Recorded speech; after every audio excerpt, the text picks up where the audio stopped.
Welcome to Monk's Temple, a quiet space for timeless wisdom and inner calm. For the next 3 hours, we'll walk together through teachings that have illuminated paths for centuries. These aren't merely tales, they are gentle keys for your own transformation, ways to reshape how you meet life, face challenges, and discover stillness within. Whether you seek rest, relief from worry, or a deeper sense of meaning, these age-old stories speak softly to the modern soul, each one offering its own medicine. Wisdom that turns everyday moments into spaces for growth. So settle into a comfortable position. Let your eyes close if you'd like, and allow these lessons to fall over you like morning light on quiet water. The impossible choice. In a time when the world moves faster than ever, there lived a wealthy merchant who possessed everything one could desire. Grand houses filled with treasures, fertile land stretching beyond the horizon, and most precious of all, 3 young children whose laughter filled his days with joy. Yet, like many of us, this father found himself constantly pulled away by the demands of his work, always chasing the next achievement.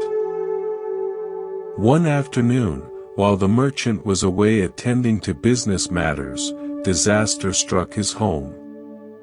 A terrible fire erupted, spreading with frightening speed through the wooden structure. When word reached the merchant, his heart nearly stopped. He raced home, finding the house completely engulfed in flames. But what horrified him most was the sight of his 3 children still inside playing with their toys, completely oblivious to the danger surrounding them. "Children, come out immediately!" The father shouted with all his strength. "The house is on fire. You must leave now." But his desperate cries fell on deaf ears. The children, enchanted by their playthings, simply couldn't comprehend the urgency in his voice. Each second that passed felt like an eternity to the anguished parent. Realizing that direct warnings weren't enough, the clever father remembered something that never failed to capture his children's attention. With wisdom born from love, he called out in an excited voice, "Children, I have something wonderful waiting for you outside. There are beautiful toy carts here, magnificent goat carts, elegant deer carts, and powerful ox carts.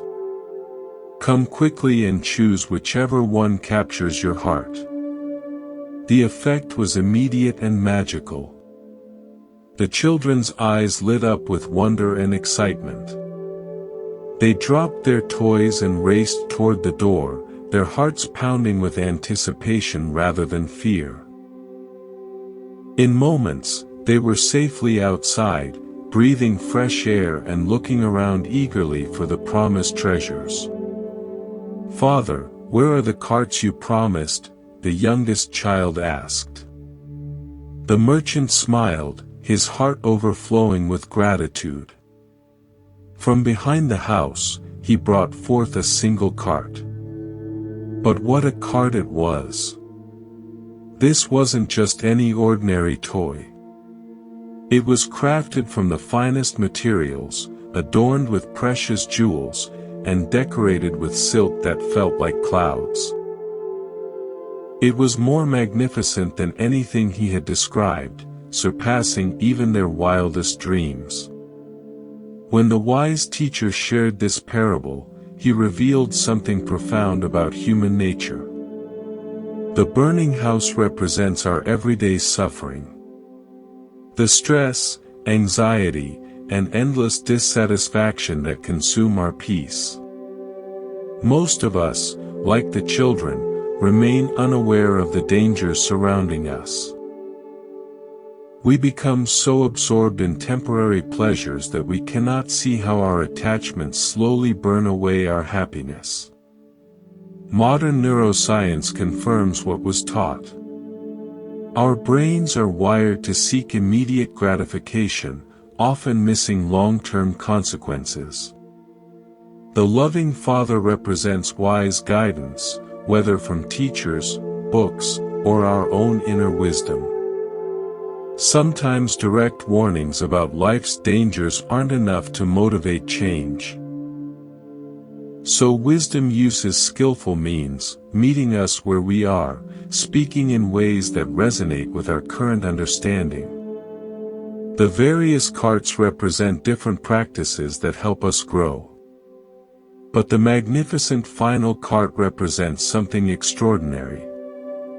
The discovery that peace was always available, more beautiful than we ever imagined. Right now, take a gentle breath and notice what's happening in your body. Ask yourself, what burning house am I living in today? Perhaps it's a toxic relationship, a stressful job, or endless scrolling through social media. Don't judge yourself. Simply observe with compassion. Here's your practice for this week. Each morning, spend 30 seconds asking yourself, what am I so absorbed in that I'm missing the bigger picture? Then take 3 conscious breaths, like stepping outside the burning house of unconscious living. Notice how this simple pause shifts your entire day. You're not trying to fix anything. You're simply developing the awareness to see clearly. This ancient story speaks directly to our modern predicament. We chase external achievements, the next promotion, relationship, or purchase, believing they'll bring lasting satisfaction. But like the children's toys, these pleasures are temporary distractions from deeper fulfillment. The Father's lie wasn't deception. It was compassionate guidance towards something infinitely more valuable.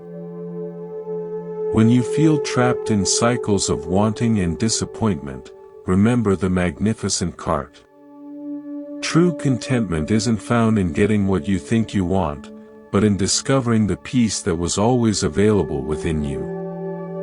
The burning house of modern life, with its endless notifications, pressures, and distractions, cannot touch the sanctuary of awareness you carry everywhere. Tonight, as you rest in the gentle rhythm of your breath, consider that perhaps the escape you seek isn't to a different life, but to a different way of seeing the life you already have. The sound that changed everything. In a tranquil monastery nestled among whispering bamboo groves, there lived a young monk whose heart burned with frustration. Day after day, he watched his fellow brothers in their spiritual practices. And instead of finding peace, he found himself consumed by irritation. Some monks moved too slowly during walking meditation, others chanted off-key during evening prayers, and still others seemed to lack the dedication he believed was necessary for true awakening. His mind had become a battlefield where judgment and anger waged constant war against his desire for inner peace. This wasn't a casual spiritual seeker. This young monk had entered the monastery with the purest intentions, genuinely wanting to become enlightened. Yet here he was, more agitated than ever, caught in a web of expectations and disappointments that seemed to tighten with each passing day. The very people who were supposed to be his spiritual companions had become sources of endless annoyance. One particularly difficult evening, after a meditation session where his mind had been anything but quiet, the young monk could contain his frustration no longer. He approached the wise teacher, who was sitting peacefully beneath an ancient tree. The moonlight filtered through the leaves, creating patterns of light and shadow that danced across the master's serene face. Even in the presence of such profound tranquility, the young monk's agitation was palpable. "Master," he began, his voice tight with barely controlled emotion. "I don't understand what's happening to me. I came here seeking peace. Yet, I find myself constantly irritated by my fellow monks. Their laziness disturbs me. Their lack of focus frustrates me. And their casual attitude toward practice makes my blood boil. How can I cultivate patience when everything around me seems designed to test my limits?" The teacher listened with the complete attention that only true compassion can provide. His eyes held no judgment, no impatience with this familiar human struggle. When the young monk finished speaking, the master smiled gently and gestured for him to sit. "Let me share with you a story about two monks who lived right here in this very bamboo grove. The first monk was earnest and dedicated, much like yourself. He rose before dawn for meditation, studied the teachings with intense focus, and approached every aspect of spiritual practice with unwavering determination. His intentions were pure, his effort genuine.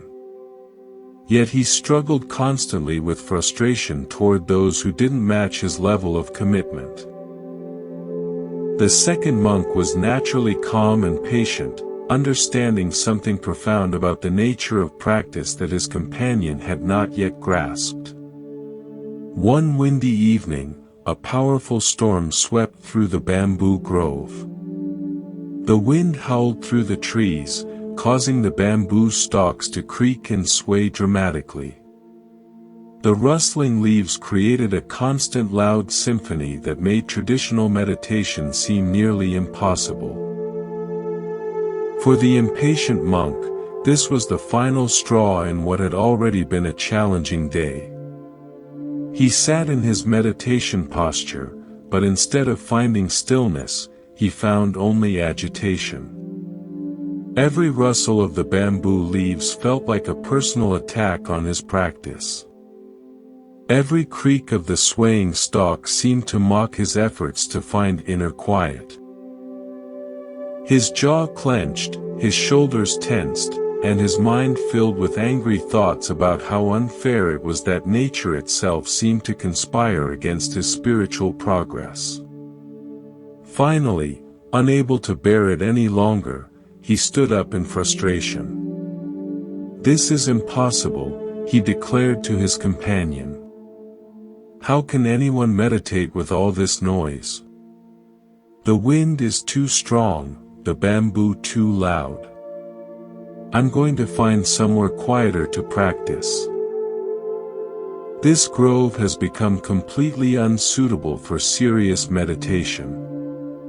The patient monk, who had been sitting in perfect stillness throughout the storm, opened his eyes slowly. His face showed no trace of the agitation that consumed his friend. Instead, there was a gentle smile playing at the corners of his mouth, the expression of someone who had just discovered something beautiful. When he spoke, his voice was as calm as still water. "My friend," he said softly. "I hear the same wind you hear, the same rustling bamboo. But I've learned something important. We don't control the wind. We can't command the bamboo to be silent. What we can control is our response to what we cannot change. The sound becomes a disturbance only when I decide to let it disturb me. Listen more carefully," he continued, his words flowing like honey. "The bamboo doesn't fight the wind. It bends and sways, dancing with the storm rather than resisting it. In its flexibility, it finds strength. In its acceptance of the wind's power, it discovers grace. The same wind that agitates you has become music to me because I've learned to move with it rather than against it. Patience isn't about waiting for perfect conditions or hoping that other people will change to meet our expectations. True patience is the art of finding peace within chaos, stillness within movement, calm within the storm. When we cultivate this inner flexibility, we become like the bamboo, able to bend without breaking, to remain rooted while adapting to whatever conditions arise. This is what transforms ordinary moments into opportunities for profound wisdom. The master paused in his storytelling, allowing the young monk to absorb these insights.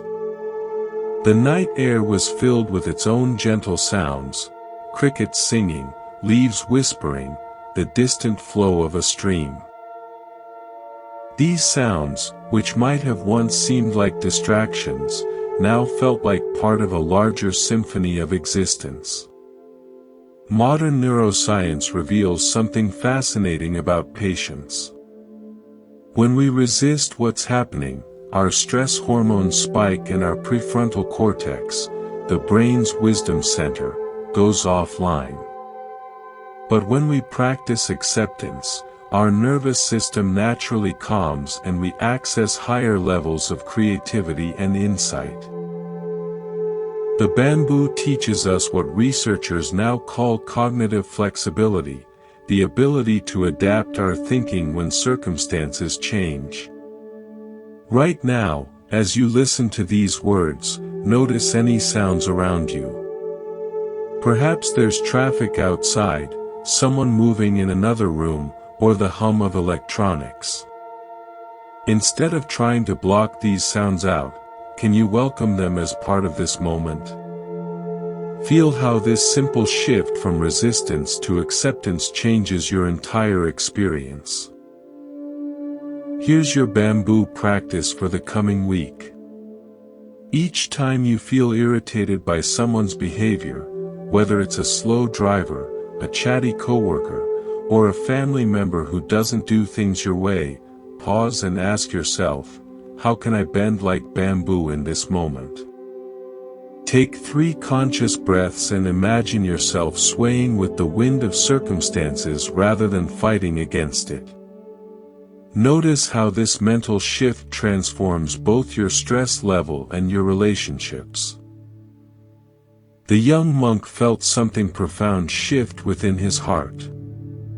It was as if a tight knot of frustration had suddenly loosened, allowing space for something gentler to emerge. He realized that his agitation with others had been a reflection of his own inner rigidity, his unwillingness to accept the natural diversity of human temperaments. In demanding that others conform to his expectations, he had created his own suffering. From that night forward, the young monk approached his practice with completely different energy. When a fellow monk moved slowly, he saw an opportunity to practice patience. When someone chanted off-key, he heard a chance to find harmony within discord. When others seemed less dedicated, he discovered that true dedication meant accepting people exactly as they were while continuing his own sincere practice. He had learned to bend like bamboo, finding strength in flexibility and peace in acceptance. This ancient wisdom speaks powerfully to our hyper-connected world. We're constantly surrounded by people who don't share our values, work at our pace, or see things our way. Social media amplifies every difference of opinion. Traffic tests our patience daily, and even our loved ones can trigger our need for control. But what if, like the bamboo, we could learn to bend rather than break? True patience isn't passive resignation or weak acceptance of harmful behavior. It's the courageous choice to remain centered and peaceful while responding wisely to whatever life presents. It's understanding that our inner state doesn't have to be dictated by external circumstances. When we cultivate this bamboo-like flexibility, we discover that patience itself becomes a source of strength, allowing us to navigate life's storms with grace and wisdom. Tonight, as you rest in the gentle rhythm of your breath, consider where in your life you might be fighting against winds you cannot control. What would it feel like to bend instead of breaking, to flow instead of resisting? Perhaps like the bamboo in the grove, you too can find your own way of dancing with life's inevitable challenges, discovering that true strength often lies not in rigid resistance, but in graceful adaptability. The search that led nowhere. In the misty mountains, where ancient pines whispered secrets to the morning fog, there lived a young monk whose heart ached with a longing he couldn't quite name. For 3 years, he had devoted himself completely to meditation, study, and spiritual practice. Yet despite his unwavering dedication, he felt as though he were chasing shadows. Each day seemed to take him further from the awakening he sought so desperately. This wasn't a casual spiritual seeker. This young monk had sacrificed everything for his spiritual quest, leaving behind comfort, family, and career to pursue the deepest truths of existence. His commitment was absolute, his effort genuine. Yet, he found himself trapped in a cycle of striving that generated more frustration than peace. The harder he tried, the more elusive his goal became. One crisp autumn morning, when his frustration had reached a breaking point, the young monk approached his master with trembling hands. "Master," he began, his words tumbling out in anguish. "I've been practicing for years with complete dedication. I meditate for hours, study every teaching, follow every instruction. Yet I feel further from awakening now than when I first arrived. What am I doing wrong?" The master looked up from his gardening, his weathered face showing gentle warmth. He gestured for the young monk to sit beside him on a weathered stone bench. "Let me tell you a story about a farmer who loved his ox more than anything else in the world. This farmer lived in a small village where his ox was not just a working animal, but his closest companion. Together they had plowed countless fields and weathered many storms. The ox was strong and gentle with wise eyes that seemed to understand the farmer's heart. In the evenings, the farmer would sit beside his faithful friend, feeling a peace that transcended words. One morning, the farmer woke to discover that his beloved ox had wandered away during the night. His heart filled with panic and grief. For without his ox, he felt incomplete, as though a part of his very soul had disappeared. He couldn't imagine life without his faithful companion. Immediately, the farmer began searching with desperate intensity. He called the ox's name until his voice grew hoarse, combed through nearby fields until his feet were bleeding. Days turned into weeks and weeks into months. Yet still he searched with unwavering determination.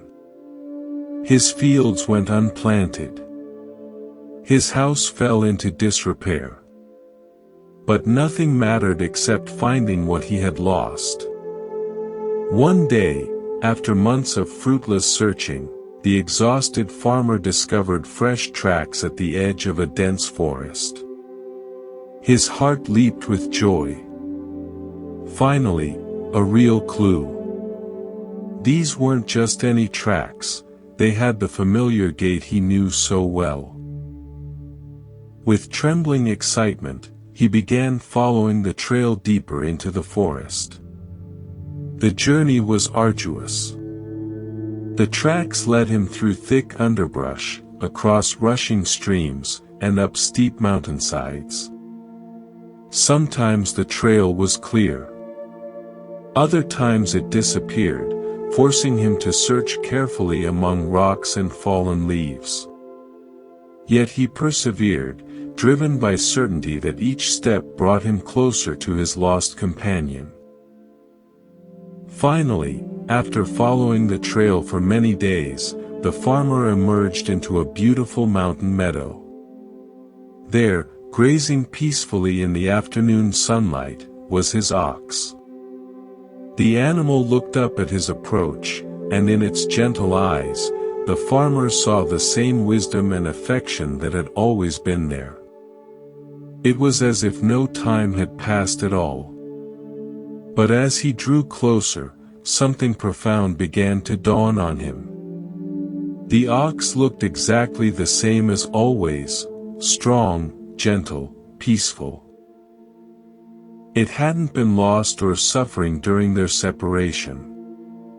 In fact, it seemed to radiate the same quiet contentment it had always possessed. The farmer realized that his beloved companion had never really been lost at all. As this understanding settled into his heart, an even deeper realization emerged. The desperate, frantic energy that had driven his search slowly dissolved, replaced by a profound sense of coming home. He sat down in the meadow beside his ox, feeling a peace deeper than any he had known before.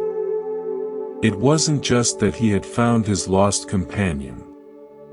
He had rediscovered something within himself that had never actually been missing. The master paused, allowing the young monk to absorb the meaning. Modern psychology calls this the hedonic treadmill, our tendency to believe happiness lies in the next achievement, relationship, or experience. We exhaust ourselves chasing external goals, not realizing that contentment was always available in the present moment.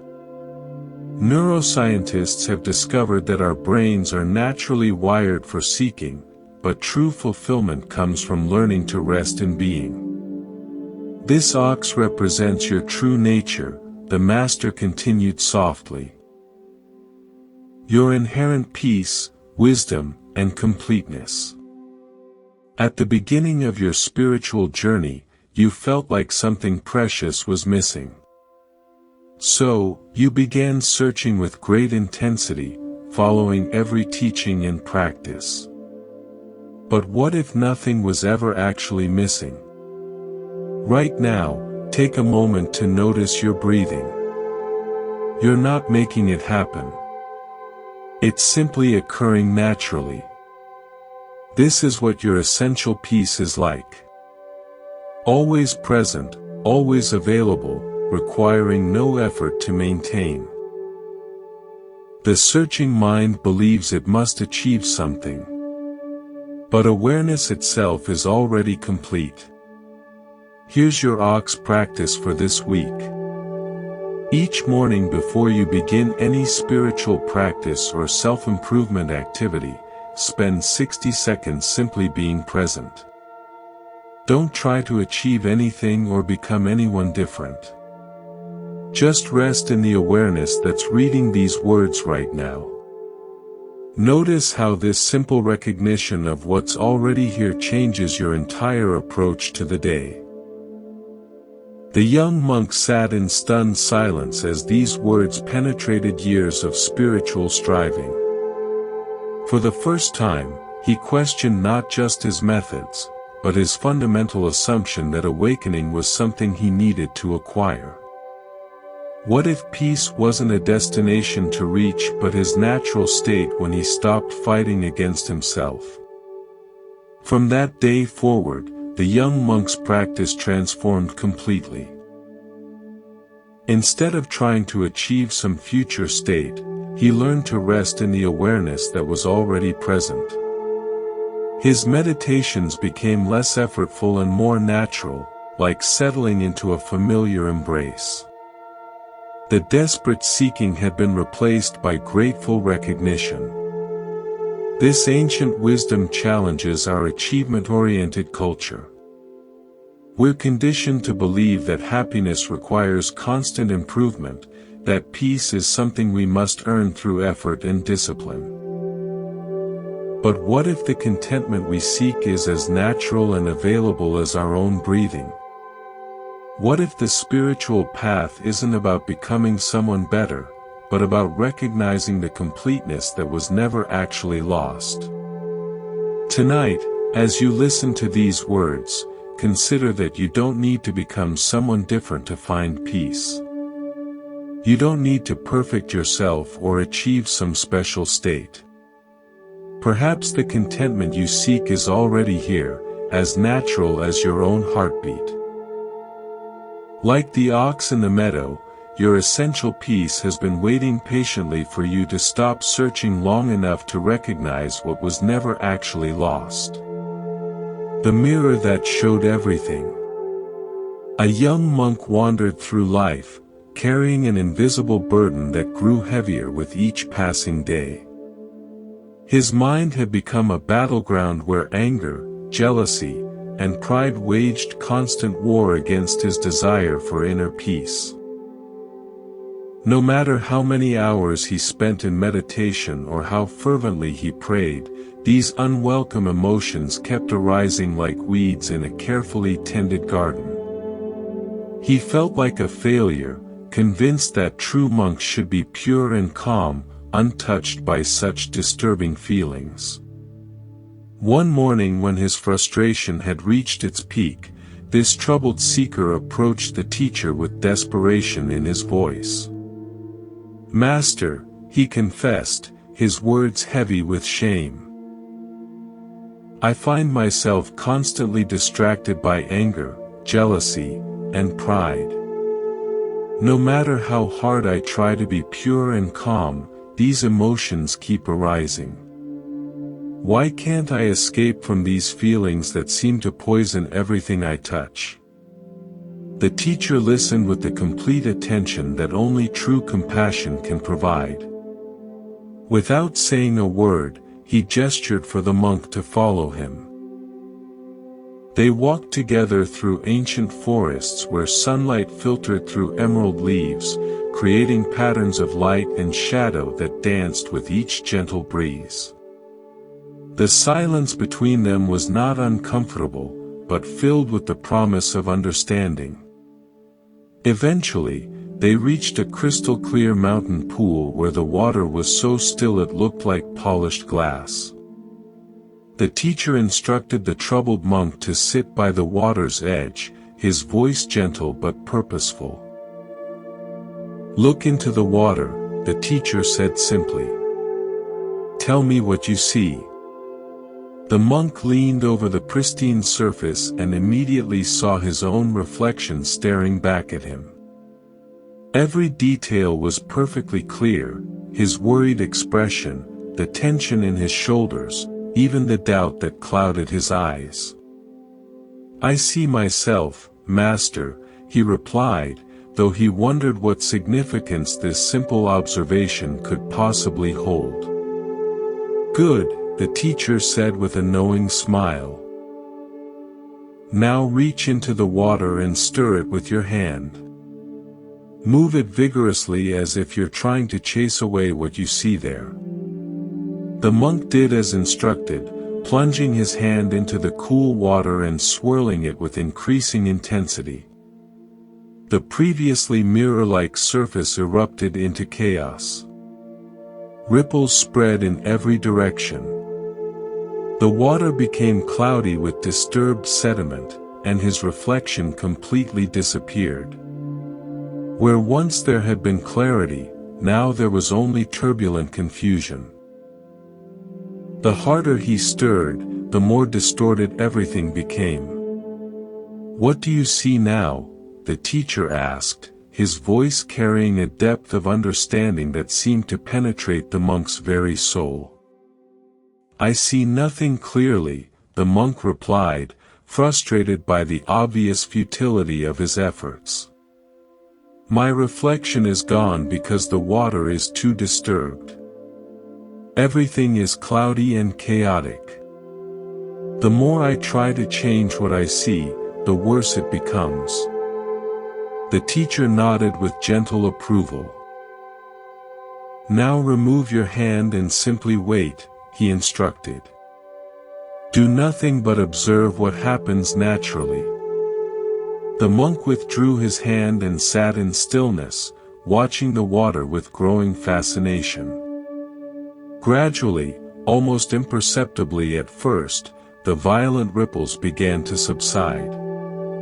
The cloudy sediment slowly settled to the bottom, and the chaotic movement transformed into gentle, ever smaller circles. As minutes passed in peaceful silence, the water returned to its original mirror-like state, reflecting his face once again with perfect clarity. But something had changed in those moments of watching. The reflection that now appeared seemed somehow different, not in its physical features, but in its quality. The worry lines had softened. The tension had eased. And there was a new depth of understanding in the eyes that looked back at him. It was as if the simple act of patient waiting had revealed something that had been there all along. Modern neuroscience reveals something remarkable about emotional regulation. When we fight against difficult emotions, our amygdala, the brain's alarm system, becomes hyperactive, flooding our system with stress chemicals.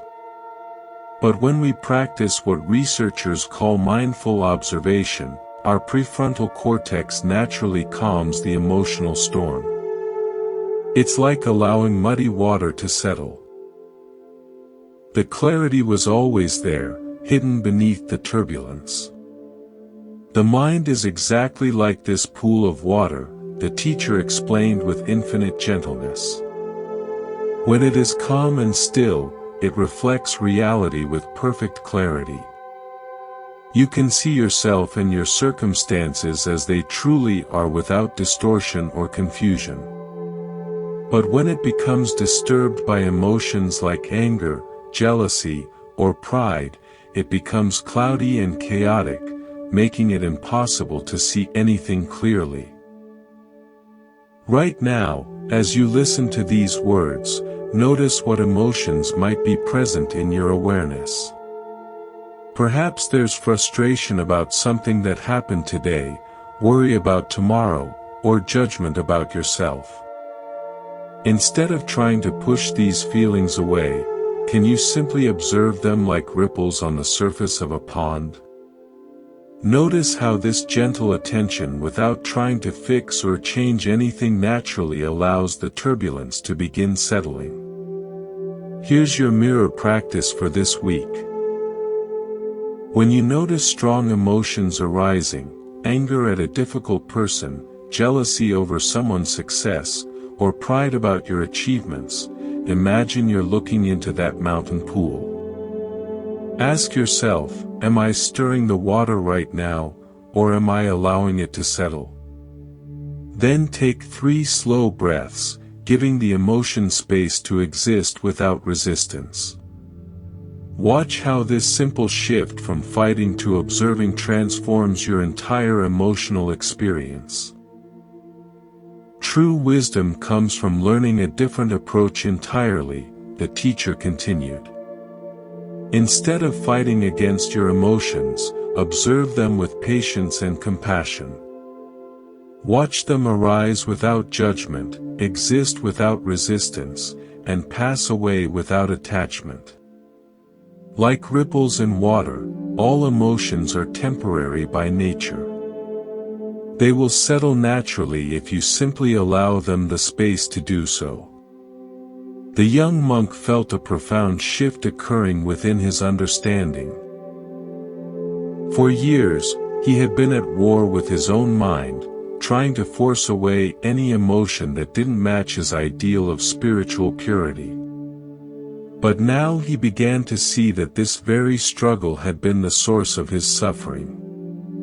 His emotions weren't enemies to be defeated, but natural phenomena to be understood and accepted. From that day forward, the young monk's entire approach to his inner life transformed. When anger arose, instead of fighting it, he would observe it with curious attention. When jealousy appeared, he would watch it with patient compassion. When pride surfaced, he would notice it without judgment. And gradually he discovered that these emotions, when met with awareness rather than resistance, would naturally subside like ripples returning to stillness. This ancient wisdom speaks directly to our emotionally turbulent modern world. We live in a culture that often treats difficult feelings as problems to be solved immediately through medication, distraction, or positive thinking. Social media amplifies every emotional reaction, and we're constantly bombarded with messages that we should always feel good. But what if the solution isn't in fighting our emotions, but in learning the art of patient, compassionate observation? Tonight, as you rest in the gentle rhythm of your breathing, consider how you might approach your own difficult emotions differently. What would it feel like to stop stirring the water of your mind and instead allow it to settle naturally? Perhaps you'll discover, as the young monk did, that beneath all the temporary turbulence lies a clarity that was never actually disturbed. A mirror-like awareness that reflects reality with perfect peace when given the chance to simply be. The sweetest poison. A devoted disciple approached the teacher one evening, his face etched with confusion and inner turmoil. For months he had been wrestling with a question that kept him awake at night, disturbing his peace and clouding his understanding. "Master," he said, bowing respectfully, "I don't understand something fundamental about your teachings. You speak of letting go of attachments. Yet life offers us so many beautiful experiences. Love, success, delicious food, comfortable homes. Are you saying we should avoid all pleasures and live like hermits?" The teacher's eyes sparkled with understanding, recognizing the sincere confusion of someone genuinely seeking wisdom. Instead of answering directly, he gestured for the disciple to walk with him through the moonlit forest. "Let me share with you a story," the teacher said, his voice carrying the gentle authority of profound insight. "About a hunter who understood the art of patient deception. This hunter was known throughout the region for his cunning and skill. Unlike other hunters who relied on force or speed, he had mastered the subtle art of temptation. He understood that the most effective traps weren't built with sharp teeth or heavy nets, but with irresistible bait. His secret weapon was honey. Pure golden, impossibly sweet honey that could draw any creature from miles away. One morning, the hunter ventured deep into the forest where a magnificent deer had been spotted. This wasn't an ordinary animal. It was graceful, intelligent, and incredibly cautious. Previous hunters had failed to capture it because they had tried to overpower it with brute force. But this hunter knew that the most powerful trap is one the victim walks into willingly. He found a fresh green leaf and carefully spread a thin layer of honey across its surface. The honey gleamed like liquid gold in the dappled sunlight, its aroma sweet and enticing. But hidden within this natural candy was a deadly poison. Colorless, odorless, and completely undetectable. To any passing creature, this would appear to be nothing more than nature's perfect gift. The hunter placed the leaf along a well-traveled forest path and retreated to watch from behind the trees. Hours passed in patient silence until finally the beautiful deer emerged from the undergrowth. It moved with natural grace, alert to every sound and scent, its survival instincts honed by years of avoiding danger. Yet, when the sweet aroma of honey reached its nostrils, something shifted in its careful demeanor. The deer approached the leaf cautiously, its natural wisdom warring with the powerful allure of the unexpected treat. It circled the offering several times, testing the air for any sign of danger. Finding nothing alarming, it tentatively extended its tongue and took the smallest possible taste. The honey was everything the aroma had promised, sweet beyond imagination, satisfying in a way that forest fare could never match. Overcome by the exquisite flavor, the deer abandoned its caution and consumed the entire leaf. For a brief, glorious moment, it experienced pure bliss. But within minutes, the hidden poison began its deadly work. The magnificent creature collapsed, its life ending not through violence or struggle, but through the very pleasure it had sought. The teacher paused in his story, allowing the weight of the metaphor to settle into his disciples' understanding. Modern psychology calls this hedonic adaptation, our tendency to quickly return to baseline happiness despite positive experiences.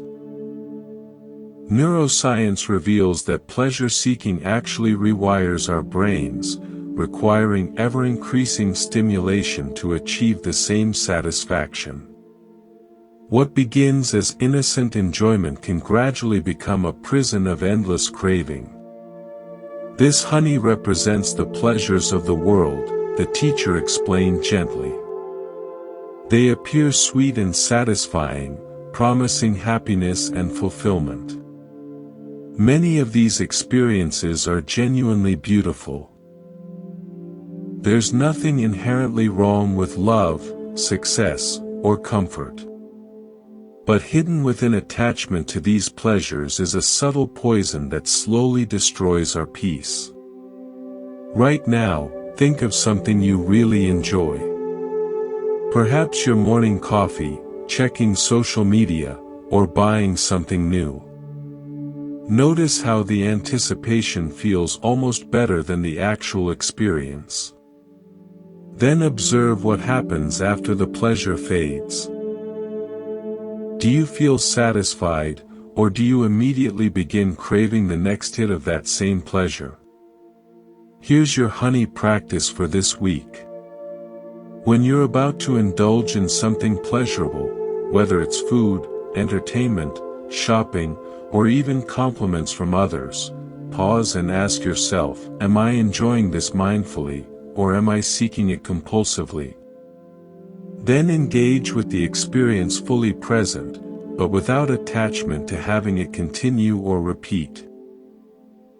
Notice how this awareness transforms pleasure from a trap into genuine appreciation. The wise person, the teacher continued, enjoys life's sweetness without clinging to it. When we experience pleasure without attachment, we can appreciate it fully and let it go without regret or longing. But if we become addicted to that pleasure, it becomes like the poison hidden in honey, slowly destroying our ability to find contentment in simple moments. The trap isn't the pleasure itself, but our desperate need for it to continue forever. The disciple nodded slowly, beginning to understand the subtle distinction. So, you're not asking us to avoid all pleasure, but to enjoy it without becoming enslaved by it. Exactly, the teacher replied with a warm smile. Practice moderation and mindfulness. When you eat, taste fully, but don't gorge. When you love, give completely, but don't possess.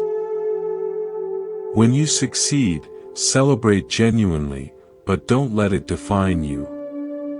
Remember that true happiness isn't found in accumulating pleasures, but in the wisdom to enjoy life's gifts without being trapped by them. This ancient teaching speaks powerfully to our pleasure-saturated culture.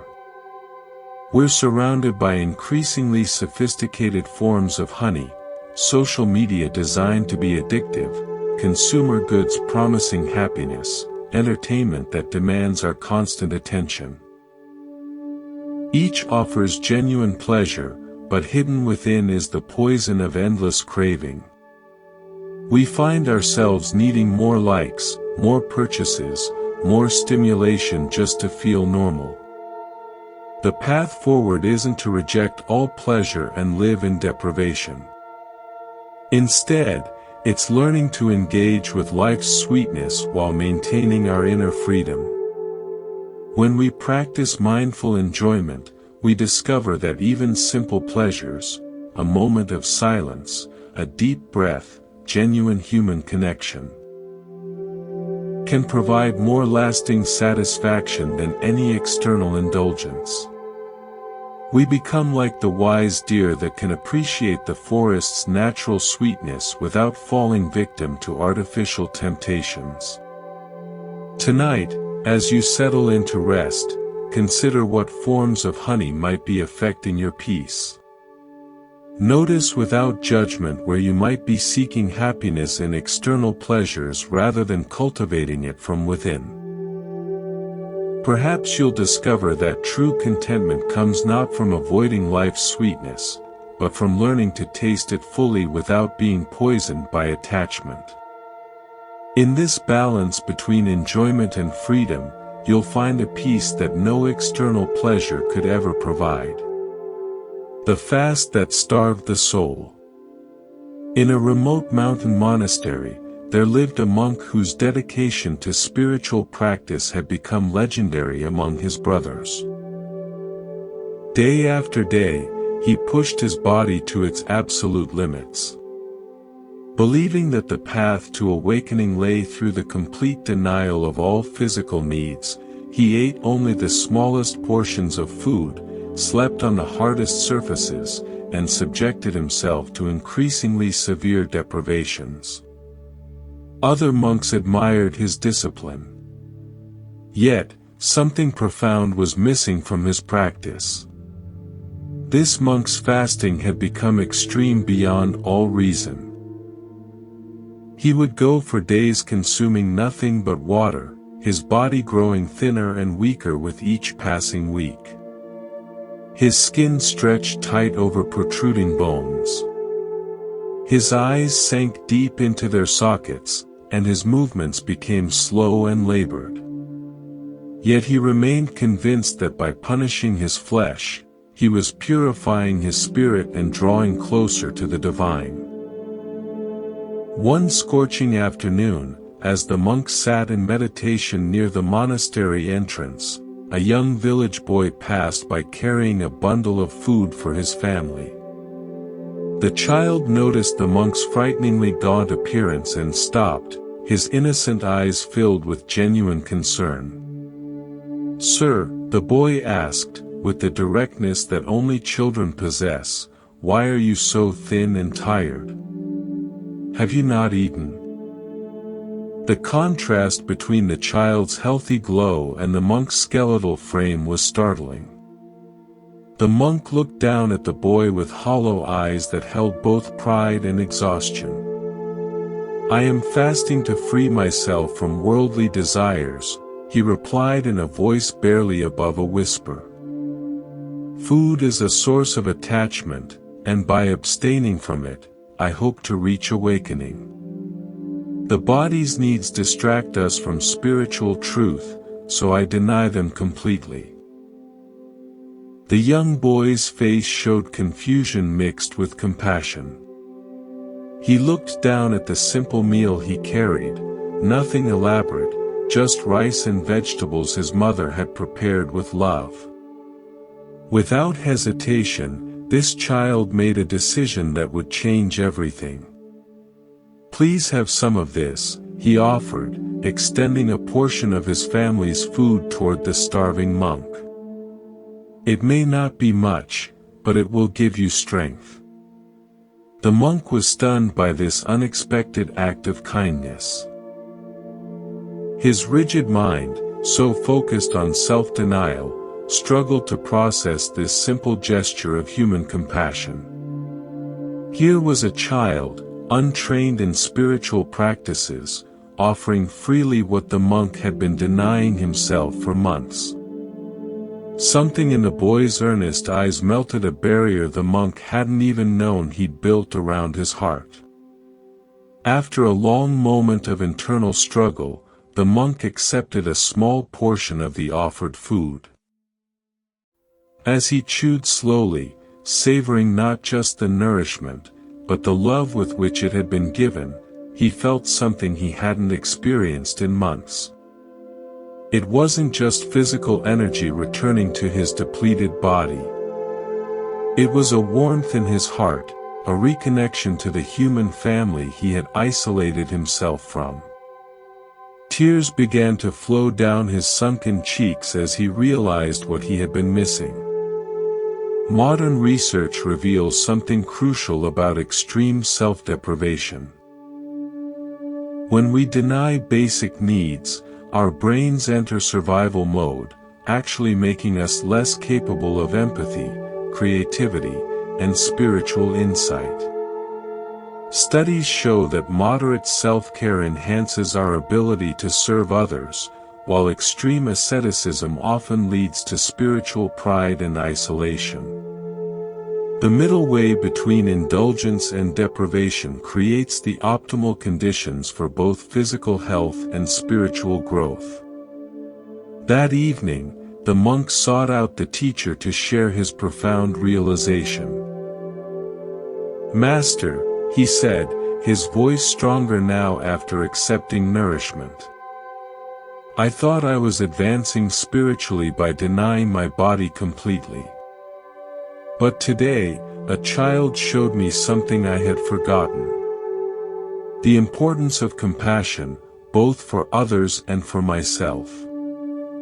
Have I been pursuing the wrong path all this time?" The teacher listened with infinite patience, then smiled with the warmth of someone who had anticipated this moment. "Tell me," he said gently, "if a bird tried to fly with only one wing, how far would it travel?" The monk pondered this simple question. "It couldn't fly at all, Master. A bird needs both wings to soar." "Exactly," the teacher replied. "The spiritual path requires two wings, wisdom and compassion. Discipline without kindness leads to rigidity and pride. Compassion without discipline can lead to indulgence and weakness. But when both are balanced, you can truly soar toward awakening."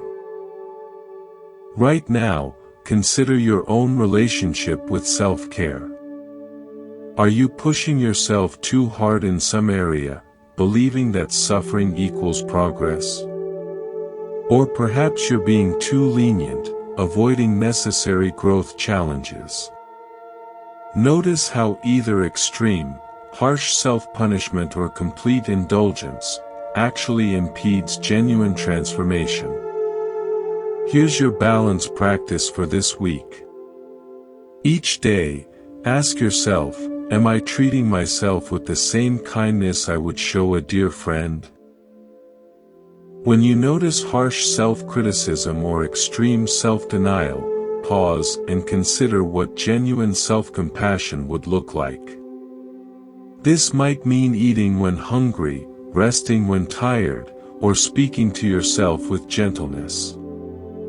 Paradoxically, this kindness toward yourself enhances rather than diminishes your spiritual progress. The teacher continued his teaching with profound simplicity. True spiritual growth happens not through punishment but through understanding. When you care for your body wisely, you create the foundation for mental clarity. When you practice self-compassion, you develop the capacity for genuine compassion toward others. The goal isn't to transcend your humanity, but to embrace it with wisdom. From that day forward, the monk's practice transformed completely. He continued his meditation and study. But now he also ate regular meals, got adequate rest, and most importantly opened his heart to connection with others. His spiritual progress actually accelerated rather than slowed down. The other monks noticed that he had become not just disciplined but truly wise and compassionate. This ancient wisdom challenges our modern extremes. In a culture obsessed with optimization and performance, we often swing between harsh self-discipline and complete self-indulgence. We punish ourselves at the gym, deprive ourselves with extreme diets, or overwork ourselves believing suffering equals success. Yet the most profound transformations come through the middle way, firm but gentle, disciplined but kind. The child in this story represents our natural wisdom. The part of us that knows genuine care from disguised cruelty. Sometimes the most spiritual act isn't denying ourselves basic needs, but accepting help and kindness when offered. True strength comes not from the ability to endure punishment, but from the wisdom to know when to persist and when to be gentle. Tonight, as you prepare for rest, consider how you might treat yourself with the balanced care that allows both growth and compassion to flourish together. The gift that cost everything. In a prosperous kingdom where gold flowed like rivers and palaces touched the clouds, there ruled a king whose generosity had become the stuff of legends. Every day crowds gathered at his palace gates. And every day he gave freely to anyone who asked. Food for the hungry, shelter for the homeless, medicine for the sick. His kindness knew no boundaries. Yet unknown to his subjects, this king was about to face a test that would reveal the true depth of his compassionate heart. This wasn't mere political charity or calculated goodwill. The king genuinely believed that his wealth and power existed solely to serve others. He slept on simple bedding while ensuring his people had comfortable homes. He ate modest meals while his royal kitchens fed hundreds of visitors daily. His treasuries emptied and refilled constantly as he gave away fortunes without a second thought. One morning, as golden sunlight illuminated the marble corridors of his palace, a mysterious figure appeared at the royal court. The stranger was dressed in the humble robes of a wandering beggar, but his eyes held an intensity that seemed to pierce through facades and pretenses. This was actually a renowned sage who had heard tales of the king's generosity and had come to discover whether it was genuine or merely for show. He approached the throne with slow, deliberate steps. "Great king," the disguised sage began, his voice carrying both respect and challenge. "Your reputation for boundless generosity has reached even the remotest corners of the land. People speak of your kindness as though it were limitless. But I must ask you directly. Is there truly nothing you would not give if someone asked for it?" The king looked down at this humble visitor with eyes that held no arrogance, only sincere conviction. "I would give anything within my power to give," he replied without hesitation.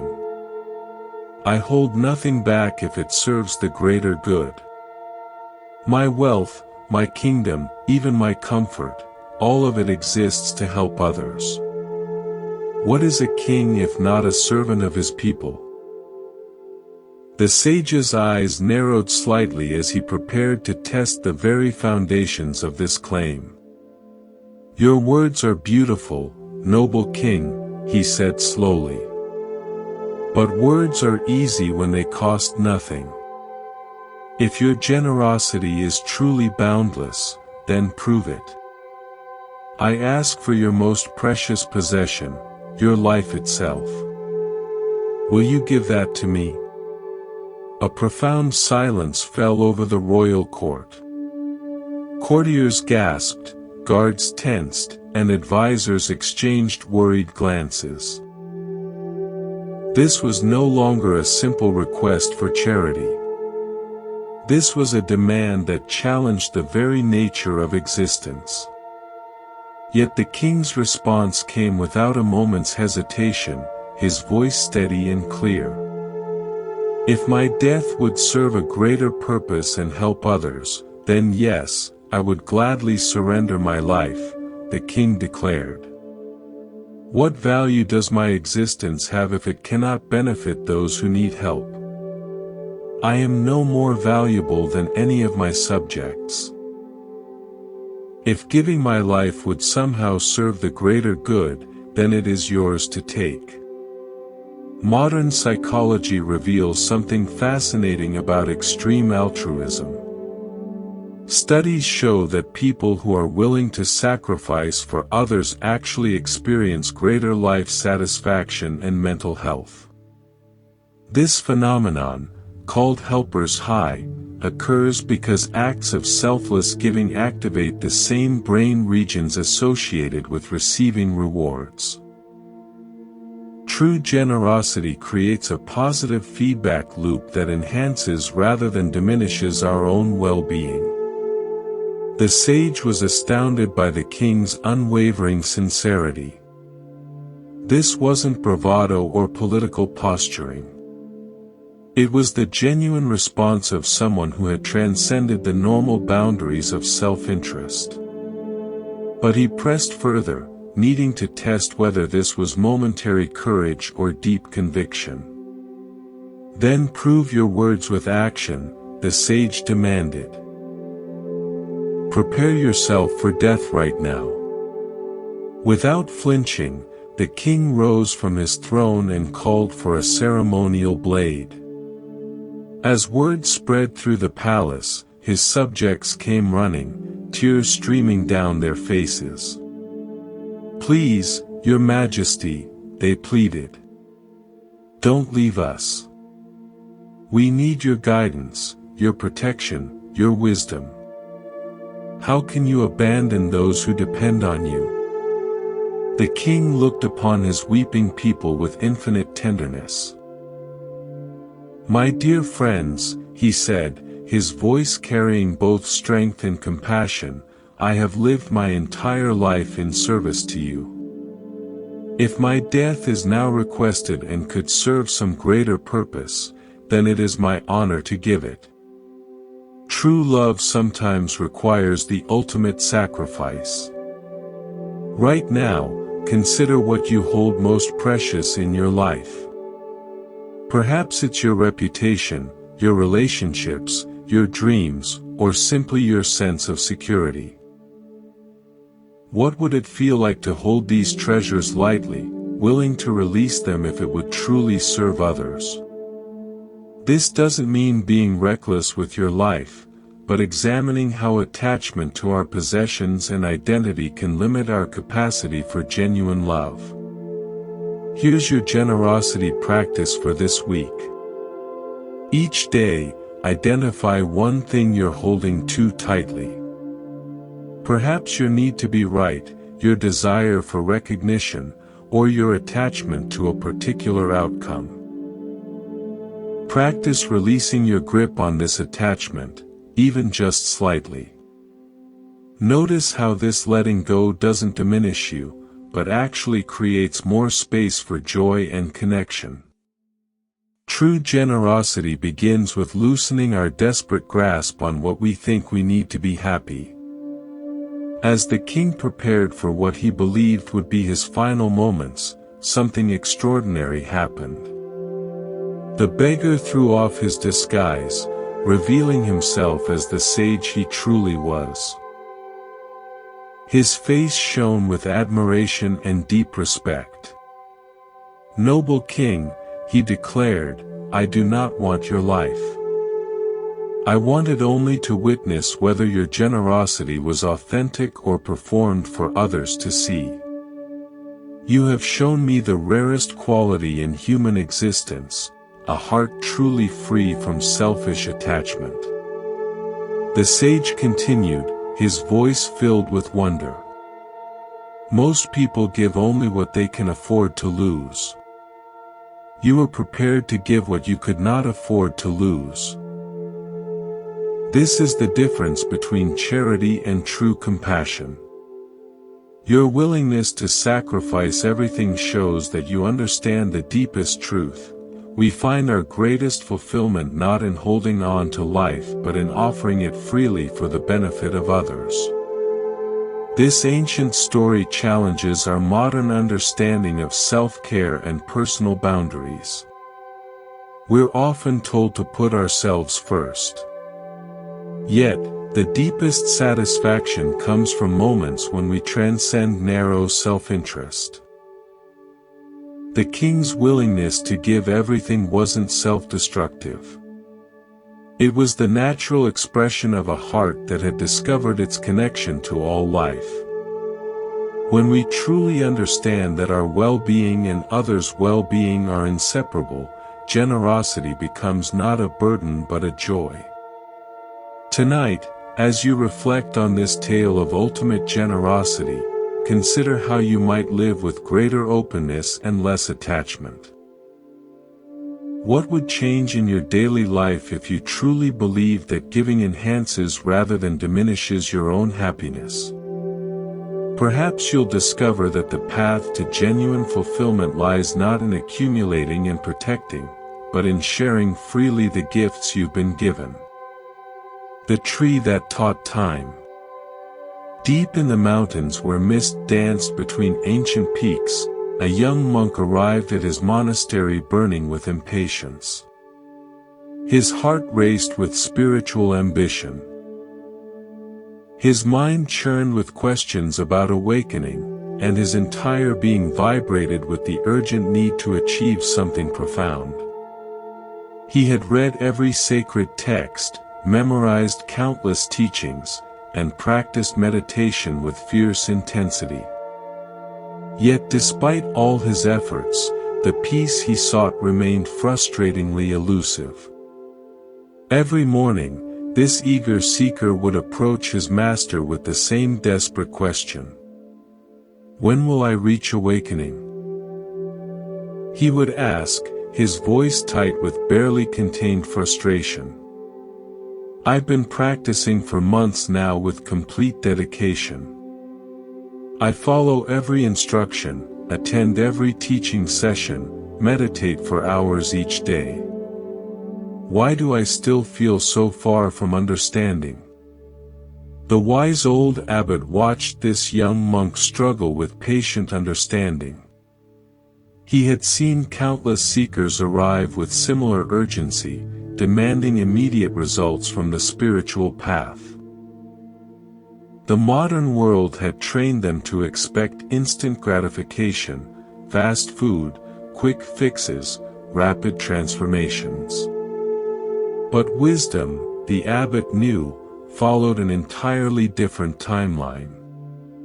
One crisp morning, when the young monk's frustration had reached its peak, the abbot invited him to take a walk through the forest surrounding the monastery.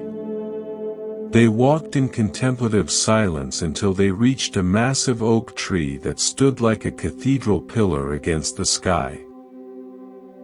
Its trunk was so wide that 10 people holding hands couldn't encircle it, and its branches spread in all directions, providing shade and shelter to countless creatures.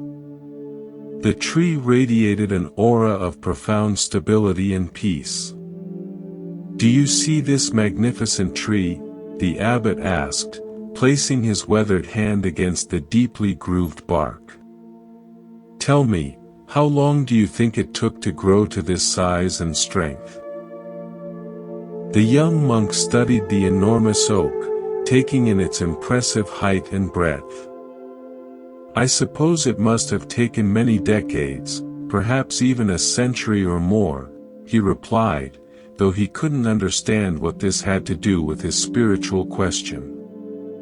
The abbot nodded thoughtfully. "Indeed, this tree has been growing for over 200 years. It began as a tiny acorn, no bigger than your thumb. Year by year, season by season, it extended its roots deeper into the earth and stretched its branches higher toward the sky. It weathered countless storms, endured years of drought, and persevered through harsh winters when growth seemed impossible. But here's what's remarkable," the abbot continued, his voice carrying the weight of deep understanding. "This tree never once grew frantically. It never pushed itself to grow faster than its natural rhythm. It simply remained present to each moment, drawing nourishment from the soil, reaching toward the light, responding to the changing seasons with perfect patience.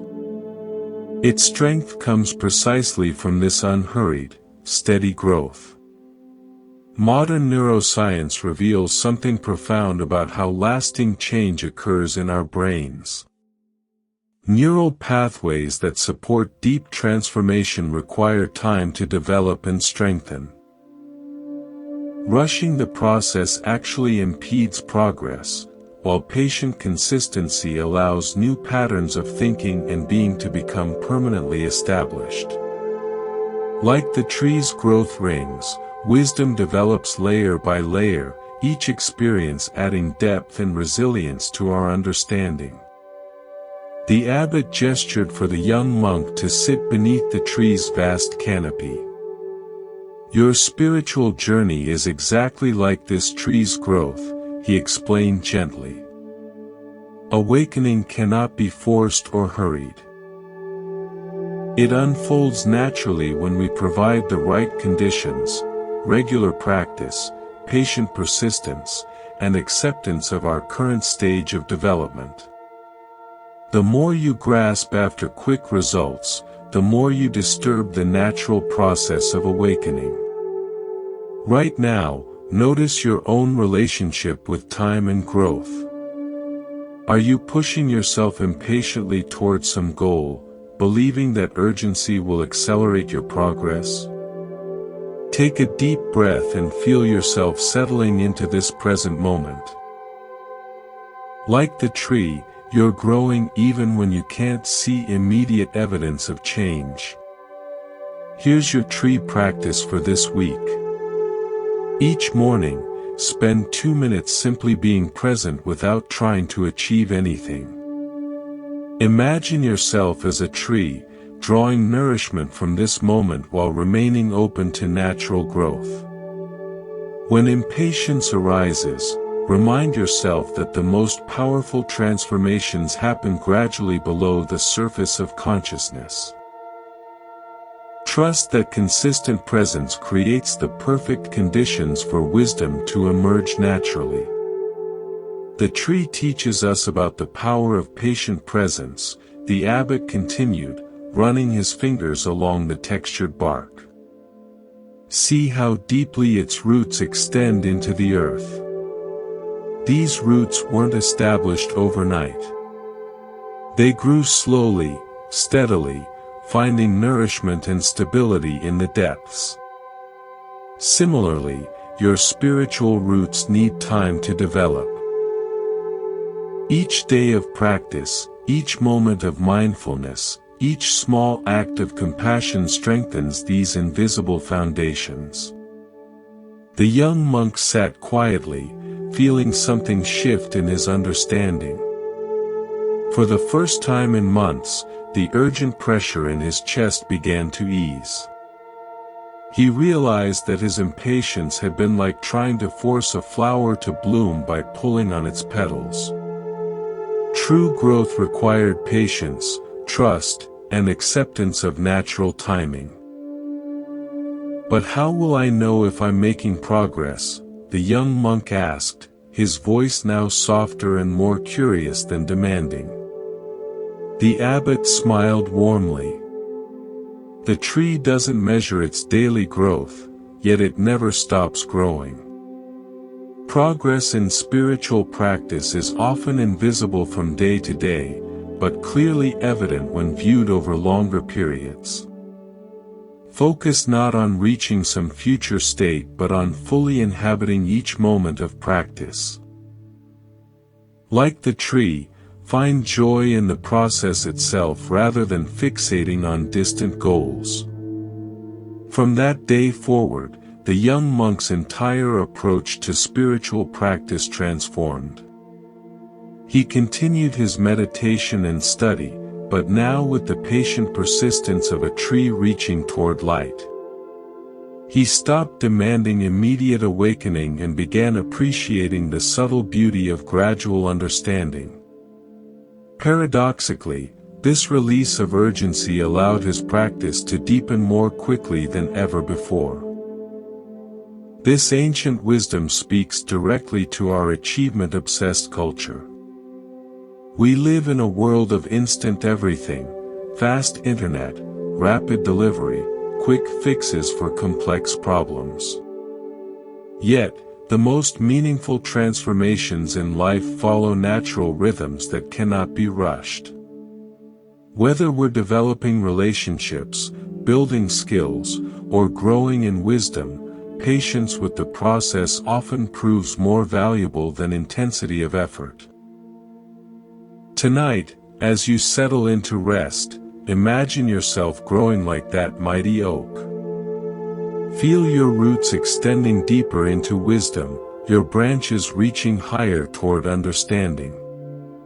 Trust that every moment of sincere practice adds another ring of growth to your developing wisdom. In this patient acceptance of natural timing, you'll discover that the journey itself becomes the destination. The man who had everything and nothing. There once lived a merchant whose wealth could have purchased entire kingdoms. His warehouses overflowed with silks from distant lands. His vaults glittered with precious gems, and his estate stretched beyond the horizon.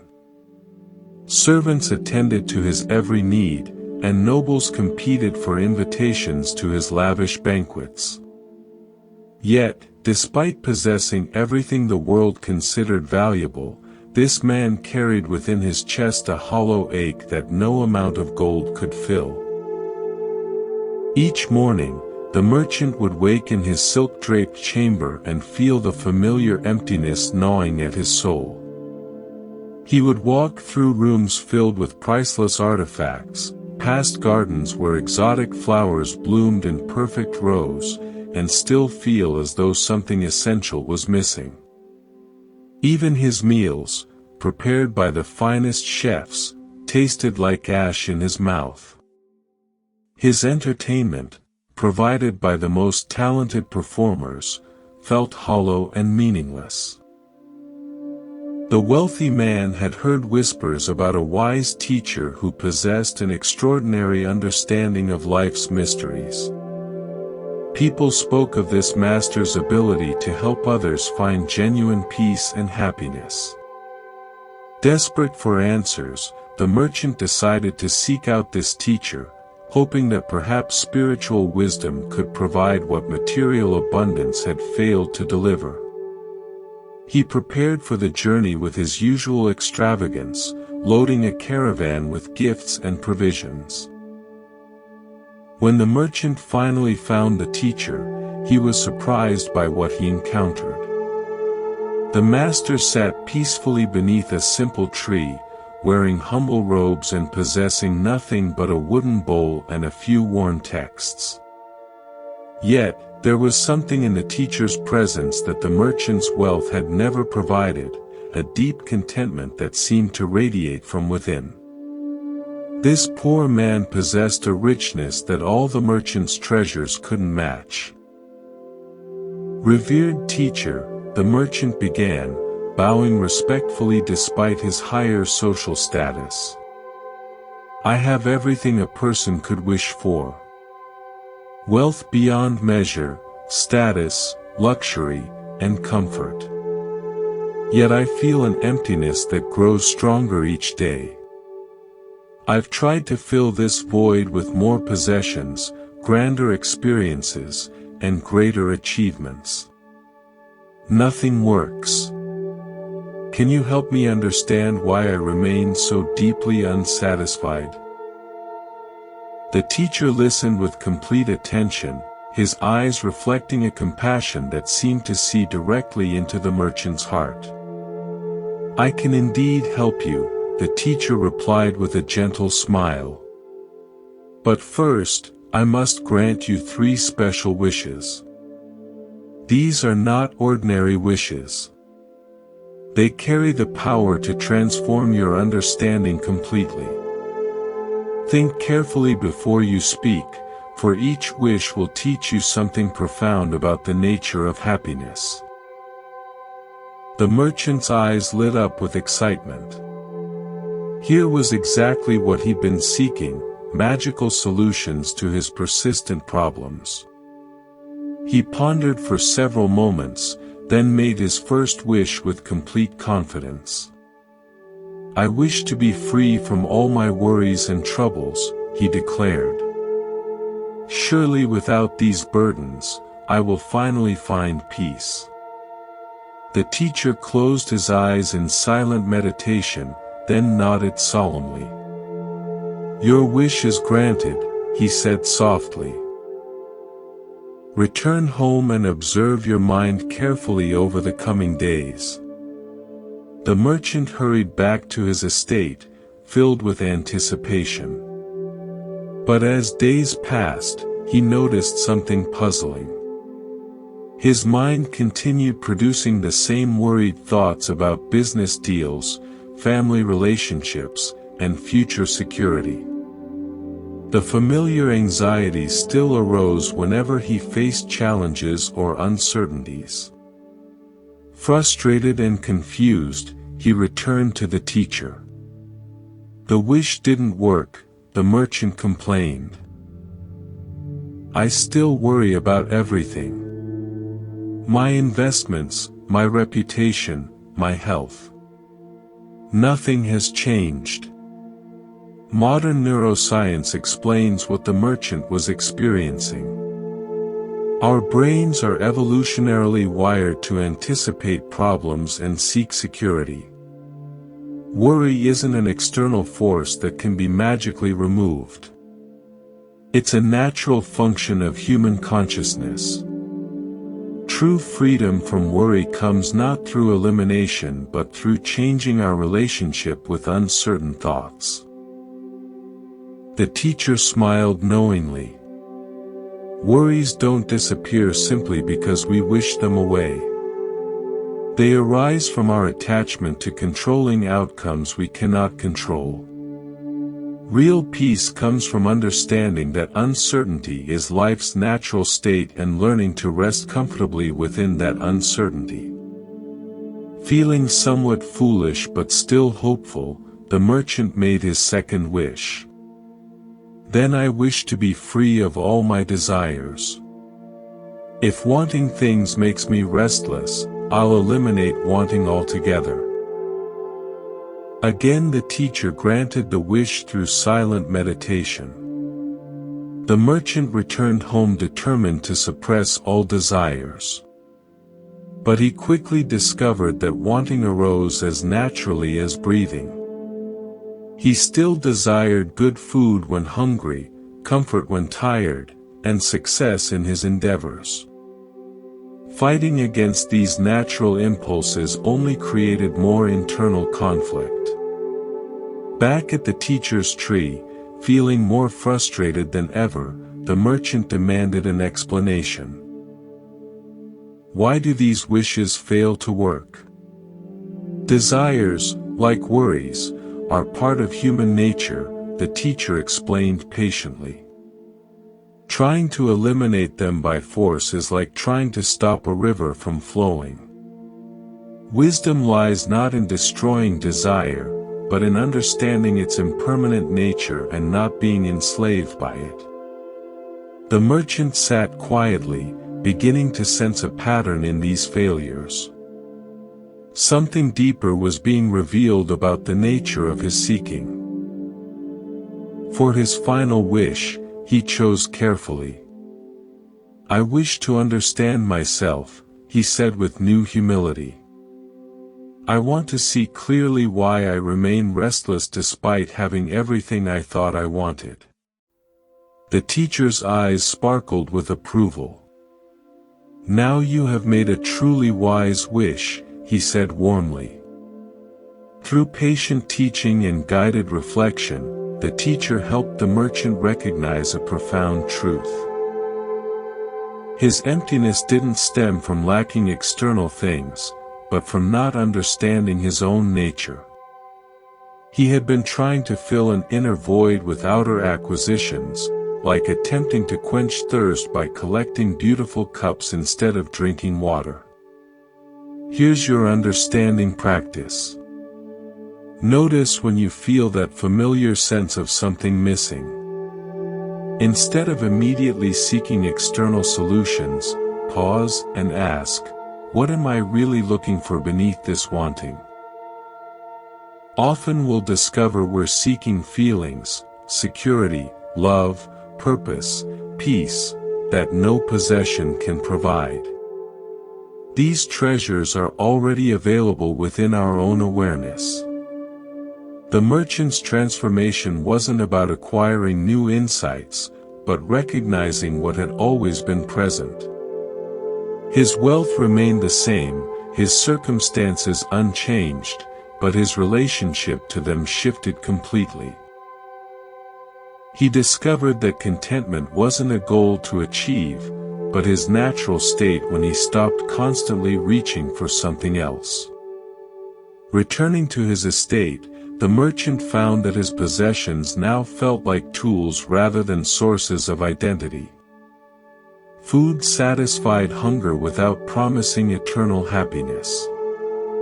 Success brought pleasure without becoming a desperate need.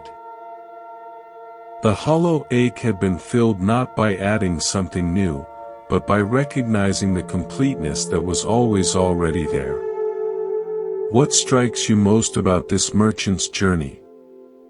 Perhaps it's the recognition that our deepest longing isn't for more experiences, but for the peace that comes from truly knowing ourselves. In a world constantly selling us solutions to problems we didn't know we had, this ancient wisdom points toward the treasure that requires no purchasing. The contentment of understanding our own complete nature. The beggar who owned everything. A man shuffled through the dusty streets of the village, his clothes patched and worn, his bare feet calloused from walking endless miles in search of work. He owned nothing except the threadbare garments on his back and a small clay bowl for collecting food. Other villagers averted their eyes when he passed, as if poverty might be contagious. Yet, this beggar was about to receive a lesson that would transform his understanding of wealth forever. Word had spread that the teacher himself was teaching in a nearby grove, and people from across the region were gathering to hear his wisdom. The beggar, despite feeling unworthy among the well-dressed crowds, found himself drawn to the master's presence. Perhaps, he thought, even someone as lowly as himself might benefit from hearing these sacred teachings. He approached hesitantly, keeping to the edges of the assembled crowd. As the teaching concluded and people began to disperse, the beggar surprised himself by approaching the teacher directly. His voice trembled with both reverence and desperation as he spoke. "Blessed One, I am the poorest man in this village. I own nothing in this world and struggle daily just to survive. Can you give me something, anything that might relieve my suffering and help me find some measure of peace?" The teacher looked at this humble man with eyes that seemed to see far beyond surface appearances. Instead of offering the expected response, perhaps food, money, or simple comfort, the teacher asked an unexpected question. "Tell me, friend, what do you already possess?" The beggar's face showed genuine confusion. "Nothing, blessed one. I have no land, no money, no home, no possessions of any kind. I am completely empty-handed." He held up his worn palms as if to demonstrate their emptiness. But the teacher wasn't finished with his inquiry. "Do you have your eyes?" he asked gently. "Well, yes, of course I do," the beggar replied, puzzled by such an obvious question. "And would you trade those eyes for a chest filled with gold?" the teacher continued. "Think carefully. Someone offers you immense wealth in exchange for your sight. Would you accept such a bargain?" The beggar recoiled at the suggestion. "Never," he exclaimed. "Without my eyes, I couldn't see the beauty of sunrise, the faces of kind people, or find my way in the world. No amount of gold could replace the gift of sight."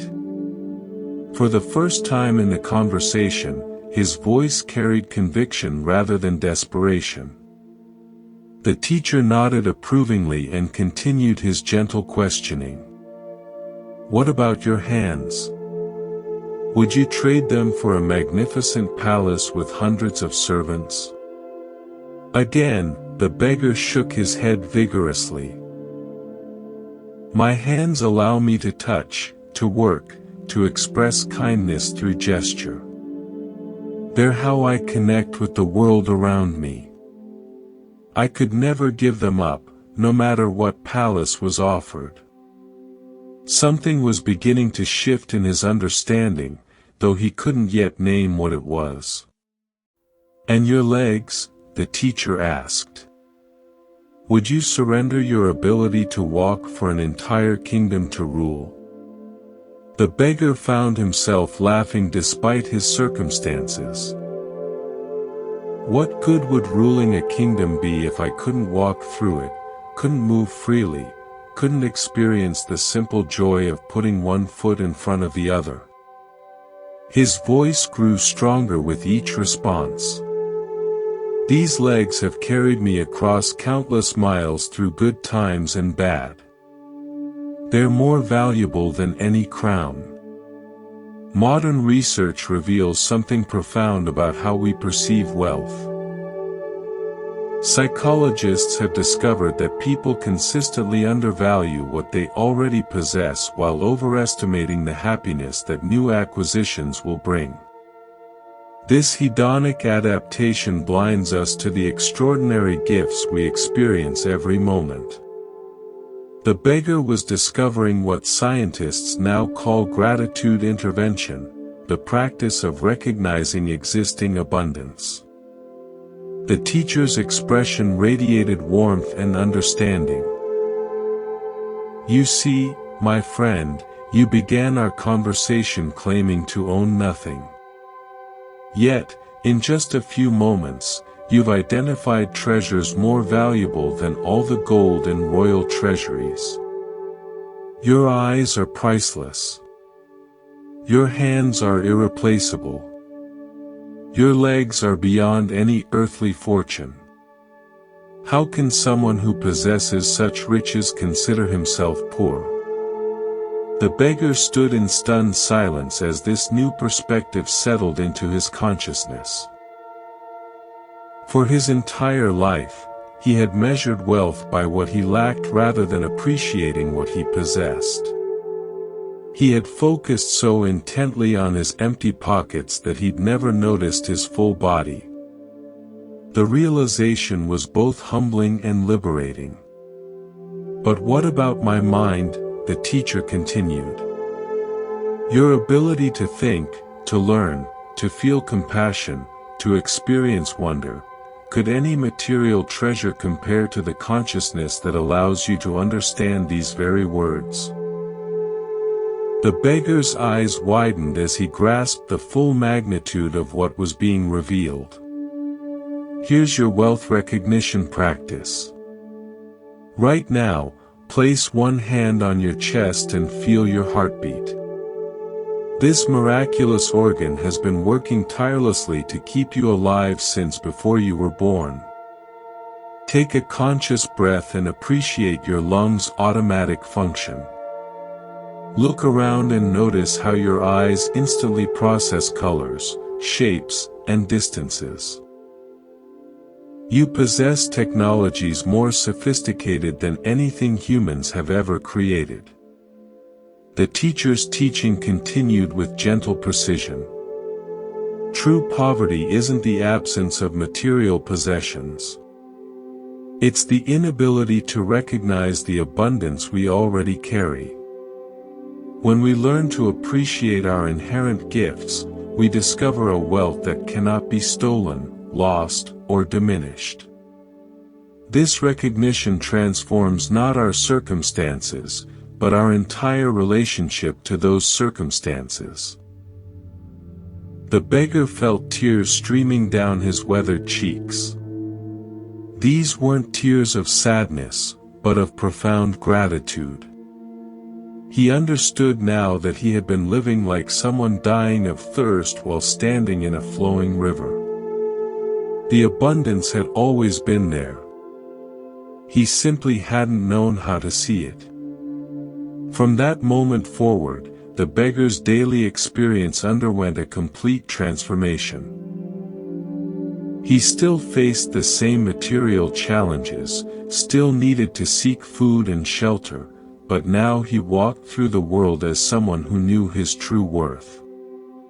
When he awoke each morning, his first thought was gratitude for the gift of another day. When he ate simple food, he tasted it with the appreciation of someone who understood nourishment as a miracle. The villagers began to notice something different about this man they had once pitied. There was a dignity in his bearing, a contentment in his manner that seemed unrelated to his external circumstances. Some even found themselves envying his obvious peace of mind. He had discovered the secret that eludes many wealthy people: genuine satisfaction comes not from having more, but from fully appreciating what we already possess. Consider your own relationship with abundance. What gifts are you carrying that you've stopped noticing? Perhaps it's time to conduct your own inventory of the irreplaceable treasures you possess, starting with the breath that's sustaining you right now. The riddle of 6 truths. In ancient times, a powerful king grew curious about the nature of knowledge itself. He had heard countless debates among scholars, each claiming to possess the ultimate truth about reality. Frustrated by their contradictions, he devised an unusual experiment. The king summoned 6 men who had been blind since birth. Men whose other senses had grown extraordinarily sharp in compensation for their lack of sight. Today, the king announced to his assembled court, "We shall discover the true nature of an elephant." He had his servants lead the 6 blind men to different positions around a magnificent elephant that stood patiently in the palace courtyard. Each man was instructed to explore the creature thoroughly and then describe exactly what an elephant was. The king settled back on his throne, eager to witness what would unfold.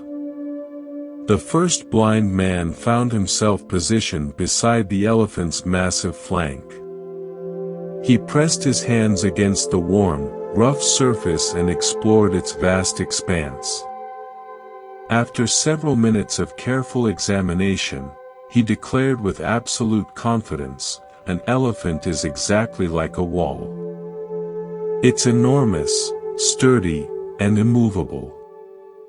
I have felt every inch of this creature, and there can be no doubt about its true nature. The second man, who had been exploring the elephant's long curved tusk, immediately protested. "You're completely wrong," he exclaimed. "An elephant is nothing like a wall. It's smooth, hard, and pointed like a great spear. I've examined this beast thoroughly, and anyone with functioning hands can feel that it's clearly a weapon designed for battle." Meanwhile, the third blind man had discovered the elephant's trunk. He marveled at its flexibility, its ability to move in all directions, and its incredible strength. "Both of you are mistaken," he announced firmly. "An elephant is obviously a large, powerful snake.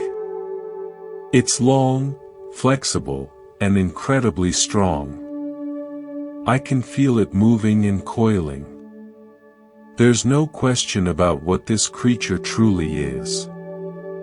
The fourth man, who had wrapped his arms around one of the elephant's thick legs, shook his head in disbelief at his companion's descriptions. "You're all completely wrong," he declared. "An elephant is like a massive tree trunk. It's round, solid, and rooted firmly to the ground. I've embraced this pillar of living wood, and I know with certainty what stands before us." From his position near the elephant's ear, the fifth man listened to this debate with growing frustration. "None of you understand what you're talking about," he called out. "An elephant is clearly like a great fan. It's wide, flat, and moves back and forth, creating cooling breezes. I felt its gentle motion and experienced its function. How can you all be so blind to the obvious truth?" The sixth blind man, who had been examining the elephant's thin rope-like tail, could no longer contain his amazement at his companion's ignorance. "You're all completely deluded," he announced. "An elephant is nothing more than a rope. It's long, thin, and flexible with a tuft of hair at the end. I've held it in my hands and know its true nature better than any of you." What began as a peaceful exploration quickly escalated into a heated argument. Each man became more entrenched in his position, more convinced that his limited experience represented the complete truth. Voices rose, tempers flared, and soon the six men were shouting over each other, each absolutely certain that the others were either lying or incompetent. The elephant stood calmly in the center of this human storm, unchanged by their fierce disagreements. Modern cognitive science explains what was happening to these men. Each was experiencing what researchers call confirmation bias, the tendency to interpret new information in ways that confirm our existing beliefs. Neuroscientists have discovered that our brains literally filter reality through the lens of previous experience, often missing crucial information that doesn't fit our current understanding. The blind men weren't lying or stupid. They were demonstrating a fundamental limitation of human perception. The king watched this spectacle unfold with growing understanding. When the argument reached its peak, he raised his hand for silence. "My friends," he said with gentle authority, "each of you has touched a different part of the elephant. Each of you has experienced something real and true. Yet none of you has grasped the complete picture. The elephant possesses all the qualities you've described and many more besides." The six men fell silent, suddenly realizing the limitation of their individual perspectives. Each had assumed that his partial experience represented total knowledge. None had considered that others might be experiencing different but equally valid aspects of the same reality. Their argument had been based not on falsehood, but on incomplete understanding. Here's your perspective practice. Think of a recent disagreement you've had with someone. Instead of assuming they were wrong and you were right, consider this question: what part of the elephant might they have been touching? What if their viewpoint, however different from yours, revealed something real that you couldn't see from your position? This doesn't mean all opinions are equally valid, but rather that truth is often larger than any single perspective can contain. When the wise teacher later told this story to his disciples, he used it to illustrate profound truths about the nature of understanding. He explained, people approach reality from different angles, shaped by their unique experiences, cultural backgrounds, and personal limitations. Each person's viewpoint reveals something genuine yet remains incomplete. Wisdom comes not from insisting that our perspective is the only valid one, but from recognizing the partial nature of all human understanding. The elephant in this story represents the vastness of existence itself. Whether we're discussing spiritual truth, political solutions, or even simple daily experiences, we're often like the blind man, confident in our limited perceptions while missing the larger picture. True understanding emerges when we hold our beliefs lightly, remaining open to learning from others whose experience differs from our own. This ancient wisdom offers a profound antidote to the polarization that characterizes our modern world. Social media algorithms create echo chambers where we only encounter viewpoints that confirm what we already believe. We've become nations of blind men arguing about elephants, certain that our fragment of experience represents the complete truth. But what if genuine progress comes not from winning arguments, but from combining our partial understandings into a more complete picture? The 6 blind men eventually became close friends, each appreciating the unique insights the others brought to their shared understanding of elephants. They learned that collaboration revealed far more than competition ever could.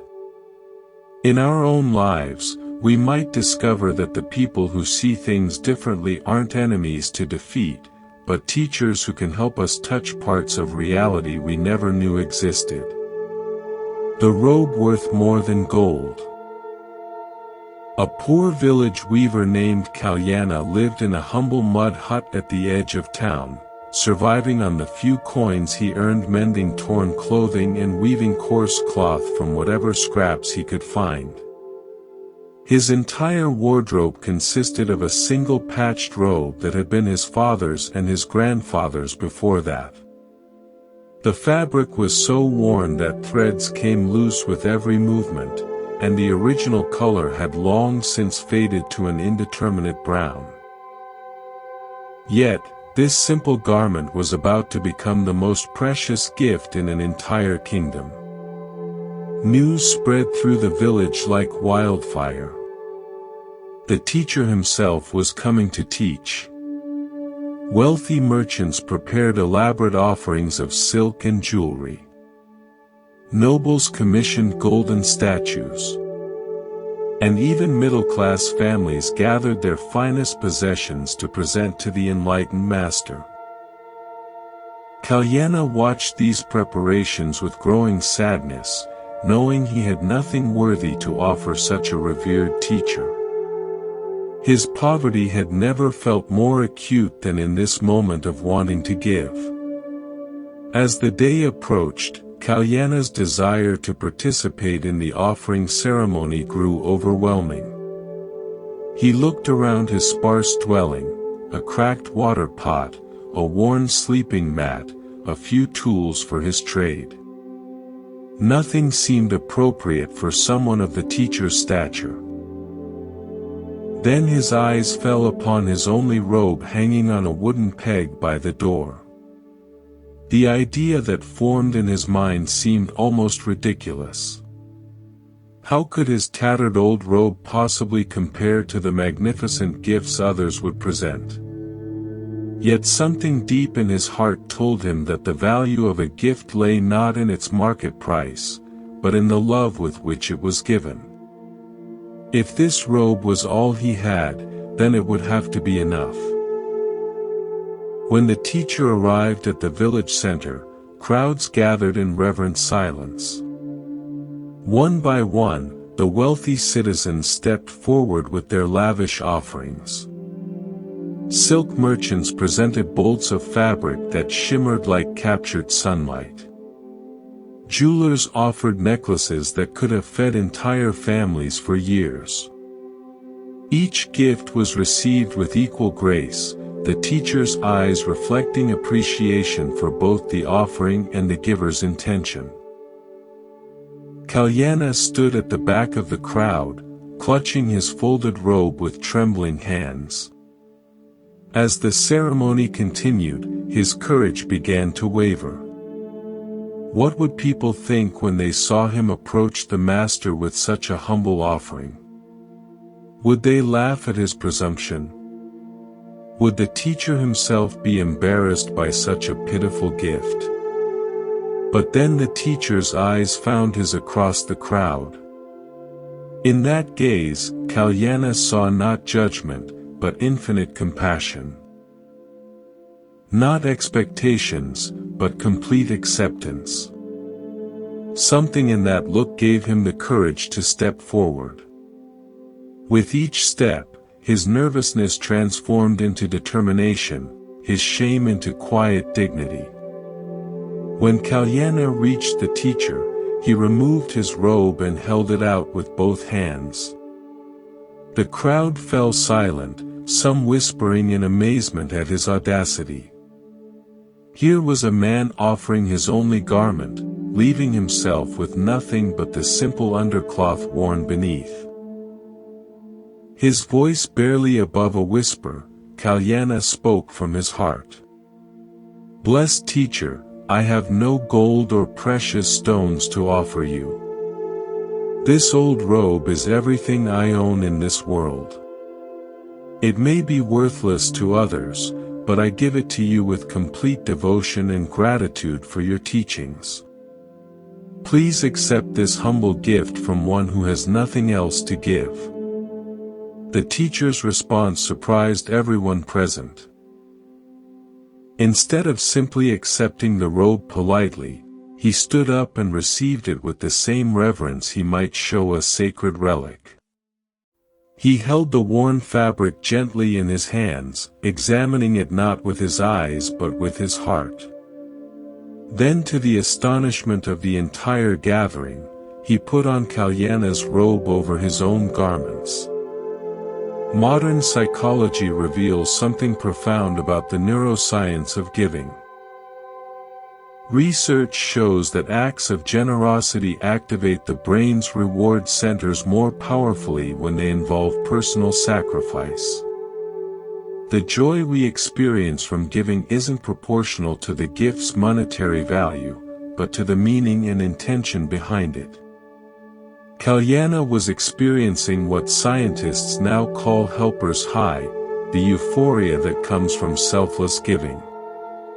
"My friends," the teacher addressed the crowd, his voice carrying special warmth. "Look at this beautiful robe that Kalyana has offered. Do you see only worn fabric and faded colors? I see something far more precious. This gift represents complete generosity, the willingness to give everything one possesses without holding anything back." He continued, gesturing to the magnificent offerings that surrounded them. "These other gifts, beautiful as they are, represent only a portion of their giver's wealth. But Kalyana has given 100% of what he owns. His sacrifice is complete, his generosity absolute. In the eyes of wisdom, this makes his offering infinitely more valuable than all the golden jewels combined.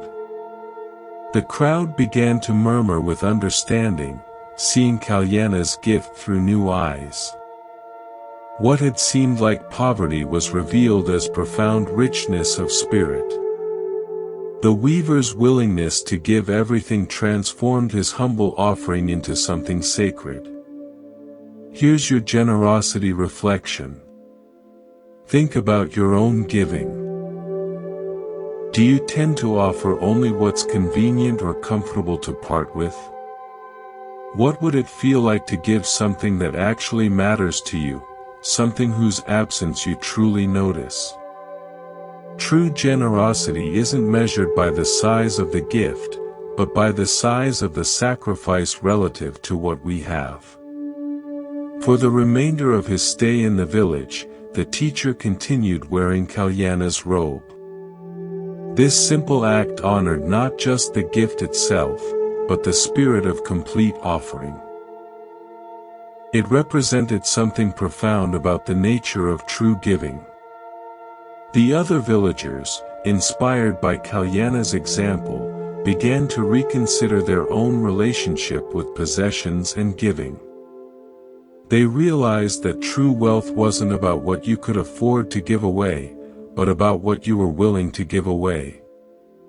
Kalyana returned home that day, wearing borrowed clothes from neighbors who had been moved by his sacrifice. But more importantly, he carried within his heart a joy that no material possession could provide. He had discovered that the act of giving everything paradoxically made him feel richer than he had ever felt before. His empty hands felt fuller than when they had clutched possessions. His bare shoulders felt warmer than when they had been covered by his old robe. The story of Kalyana's robe spread far beyond that village, inspiring countless others to examine their own capacity for selfless giving. It became a reminder that the most precious gifts often come wrapped in the simplest packages, and that generosity is measured not by what we have to give, but by how much of ourselves we're willing to share. The fish that chose freedom. Deep in an emerald forest where sunlight danced through ancient canopies, a golden fish lived in perfect harmony with the flowing river that had been its home for countless seasons. This wasn't an ordinary fish. Its scales shimmered like captured starlight, and its graceful movements seemed to embody the very essence of flowing water. Every creature in the forest knew of this magnificent being whose beauty had become legendary throughout the region. Yet beauty, as this fish would soon discover, can sometimes become its own kind of prison. One morning, as mist still clung to the water's surface, a skilled fisherman arrived at the riverbank. He had traveled many miles after hearing tales of the golden fish, driven not by hunger, but by the prospect of an extraordinary catch that could change his fortunes forever.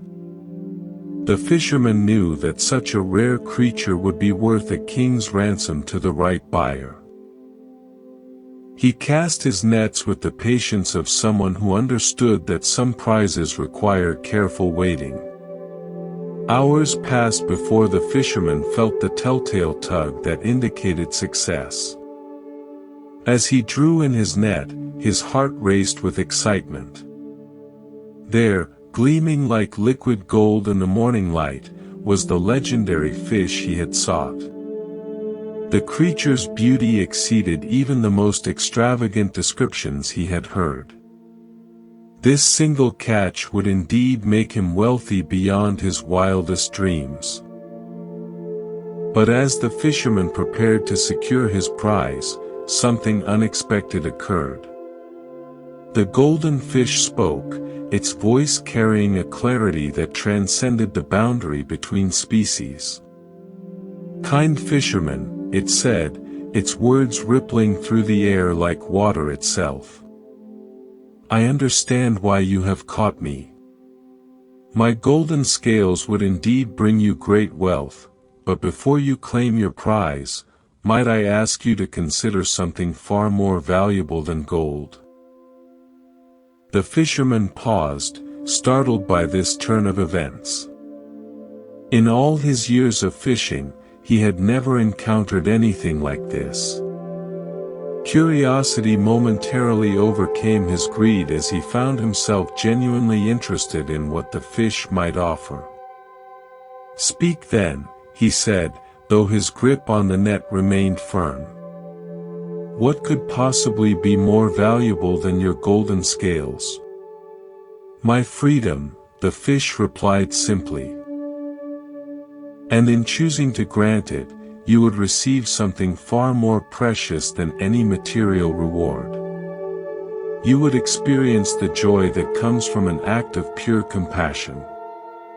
You would know the peace that follows when we choose love over profit, mercy over advantage." The fisherman scoffed at this suggestion. "Beautiful words," he said. "But words don't pay for food or shelter. Your scales could solve all my financial problems. Why would I trade certain wealth for abstract feelings?" He began to lift the net from the water, his practical mind rejecting what seemed like naive idealism. At that precise moment, as if summoned by the fish's plight, a group of traveling teachers emerged from the forest path. Among them walked the wise master himself, whose presence seemed to bring an immediate sense of calm to the entire scene. The teacher observed the situation with eyes that saw far beyond the surface drama. He understood that this moment contained teachings more valuable than gold. "Friend," the teacher addressed the fisherman gently. "You hold in your hands a choice that will define not just this moment but the kind of person you choose to become. Tell me, what brings more lasting satisfaction, possessing something beautiful or allowing beauty to flourish freely?" Modern neuroscience reveals something fascinating about how acts of compassion affect our brains.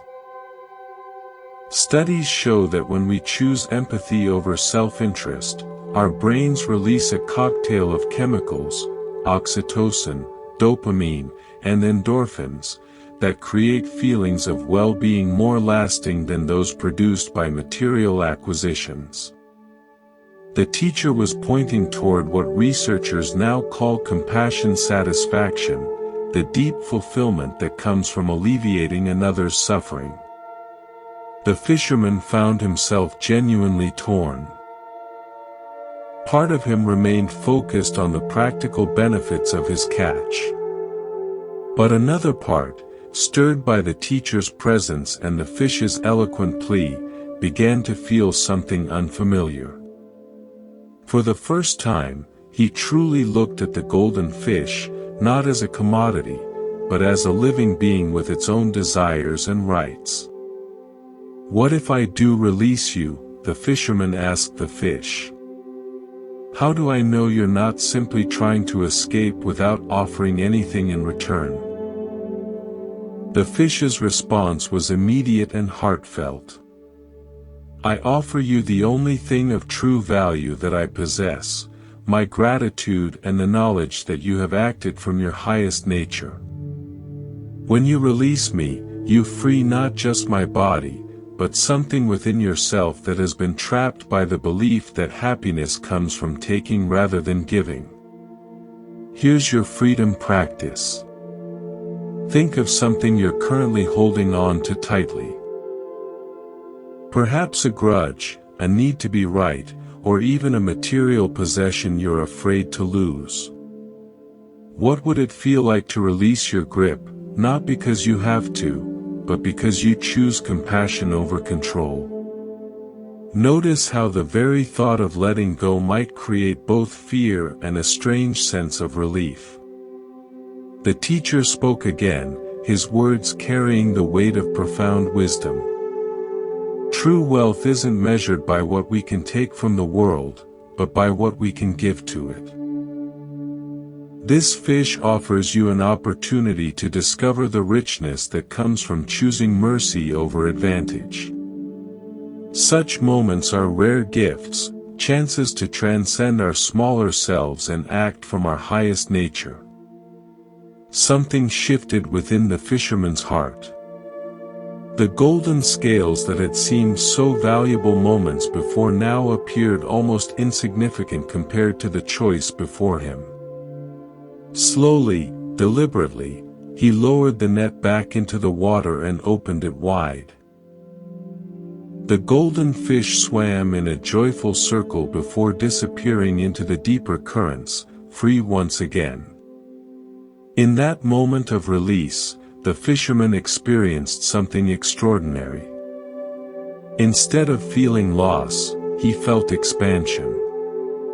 Instead of regret, he felt a deep satisfaction that seemed to emanate from his very core. He had discovered what the fish had promised, that choosing compassion over profit created a wealth that no amount of gold could match. The teacher smiled, recognizing the transformation that had occurred. "You have just experienced one of life's greatest treasures," he told the fisherman. "The joy that comes from setting something free rather than possessing it. This feeling will remain with you long after any material wealth would have been spent." Years later, the fisherman would tell this story to anyone who would listen, describing it as the moment his life truly began. He never again caught another golden fish. But he never needed to. The wealth he had gained from that single act of compassion proved more valuable and lasting than all the treasures of the earth. The criminal who found light. In the darkest shadows of an ancient forest where even sunlight seemed reluctant to enter, there lived a man whose very name struck terror into the hearts of all who heard it. Angulimala, which means, garland of fingers, had earned this fearsome title through acts so violent that mothers whispered his name to frighten disobedient children. Around his neck hung a gruesome necklace made from the fingers of his victims. 999 fingers adorned this macabre ornament, and he sought just one more to complete his collection of 1,000. But Angulimala had not always been a monster. He was born as a Himsika, a name meaning, harmless one, to loving parents who had raised him with kindness and hope. As a young man, he had been gentle, intelligent, and devoted to his studies. Yet, a series of cruel betrayals and manipulations by a jealous teacher had slowly twisted his heart, transforming compassion into rage, trust into suspicion, and hope into despair. Now consumed by darkness and driven by a madness that had replaced all human feeling, Angulimala roamed the forest like a predatory beast. Entire villages had been abandoned as people fled in terror from his path. Even the king's bravest soldiers refused to enter the forest where this demon walked. It seemed that nothing could stop his reign of terror, that he was lost forever to the shadows that had consumed his soul. On this particular morning, as mist clung to the forest floor and birds remained silent in their hidden perches, Angulimala crouched behind a massive tree trunk. His wild eyes scanned the forest path, watching for the next victim who would provide the final finger for his grisly collection. He had become so consumed by violence that he could no longer remember why he had begun this murderous quest. Killing had become not just his purpose, but his entire identity. Then through the morning mist, a solitary figure appeared on the forest path. It was a teacher walking with unhurried steps, his robes bright against the forest's gloom. What struck Angulimala immediately was the complete absence of fear in the teacher's bearing. While others ran screaming from these woods, this man moved with serene confidence as if walking through his own garden. Angulimala emerged from his hiding place, brandishing his weapons and fixing the teacher with a stare that had paralyzed countless victims. "Stop, teacher," he roared, his voice echoing through the trees like thunder. "Do you not know who I am? I am Angulimala, the terror of this forest. Turn back now if you value your life." But the teacher continued walking at the same peaceful pace, neither quickening his steps nor showing the slightest sign of alarm. This unexpected response confused and enraged Angulimala. He began running toward the teacher, his weapons raised and murder in his heart. Yet, no matter how fast he ran, he could not seem to catch up with the slowly walking figure. After what felt like hours of futile pursuit, Angulimala finally stopped, gasping for breath and utterly bewildered. "Stop, teacher," he called out again, his voice now carrying a note of desperation rather than threat. "Why won't you stop running from me?" The teacher turned slowly, and for the first time Angulimala saw his face. It was the wise master himself, his countenance radiating such profound compassion that it seemed to illuminate the entire forest. When he spoke, his words carried a gentleness that penetrated even Angulimala's hardened heart. "I have stopped, Angulimala. It is you who are still running." These simple words struck Angulimala like lightning. In the teaching tradition, this moment represents the possibility of awakening that exists in every being, no matter how lost they may seem. The teacher's response pointed to a profound truth, that while Angulimala's body had stopped moving, his mind was still running, running from his own pain, running from his true nature, running from the possibility of peace. "What do you mean?" Angulimala asked, his weapons lowering despite himself. For the first time in years, he found himself genuinely curious rather than simply murderous. The teacher's eyes held infinite patience as he explained, "I have stopped running from suffering, stopped fleeing from truth, stopped trying to escape from the present moment. You, however, are still running, running from your own conscience, running from the possibility of redemption. Your feet may be still, but your heart races away from peace." In spiritual understanding, this teaching illustrates the difference between outer stillness and inner stillness. Many people appear calm on the surface while their minds remain in constant agitation. True stopping means finding rest not just for the body but for the restless mind that creates all suffering. The teacher had achieved this complete stopping while Angulimala remained trapped in the endless motion of craving and hatred. Something profound began to shift within Angulimala's consciousness. For the first time since his transformation into a killer, he truly saw himself as he had become. The finger necklace around his neck suddenly felt unbearably heavy. The weapons in his hands seemed foreign, as if they belonged to someone else. Most surprisingly, he felt tears beginning to flow down his cheeks, the first tears he had shed in years. "Is it possible?" Angulimala whispered, his voice breaking. "For someone like me to stop running? Is there hope for one who has caused so much suffering?" The teacher's response embodied the essence of spiritual compassion. "Every being possesses Buddha nature," he said gently. "No matter how deeply buried it may become under layers of anger, fear, and delusion, this pure essence can never be destroyed. What you call evil is simply confusion about your true nature. When the confusion clears, the light that was always there can shine again." This teaching reflects the understanding that no one is fundamentally evil. What we call evil actions arise from ignorance of our interconnected nature.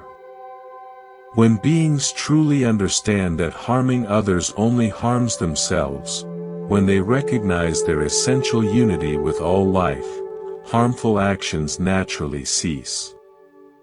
Angulimala's transformation wasn't about becoming someone new, but about remembering who he had always been beneath the darkness. In that moment of recognition, Angulimala fell to his knees and removed the terrible necklace from around his neck. He cast aside his weapons and begged the teacher to accept him as a disciple.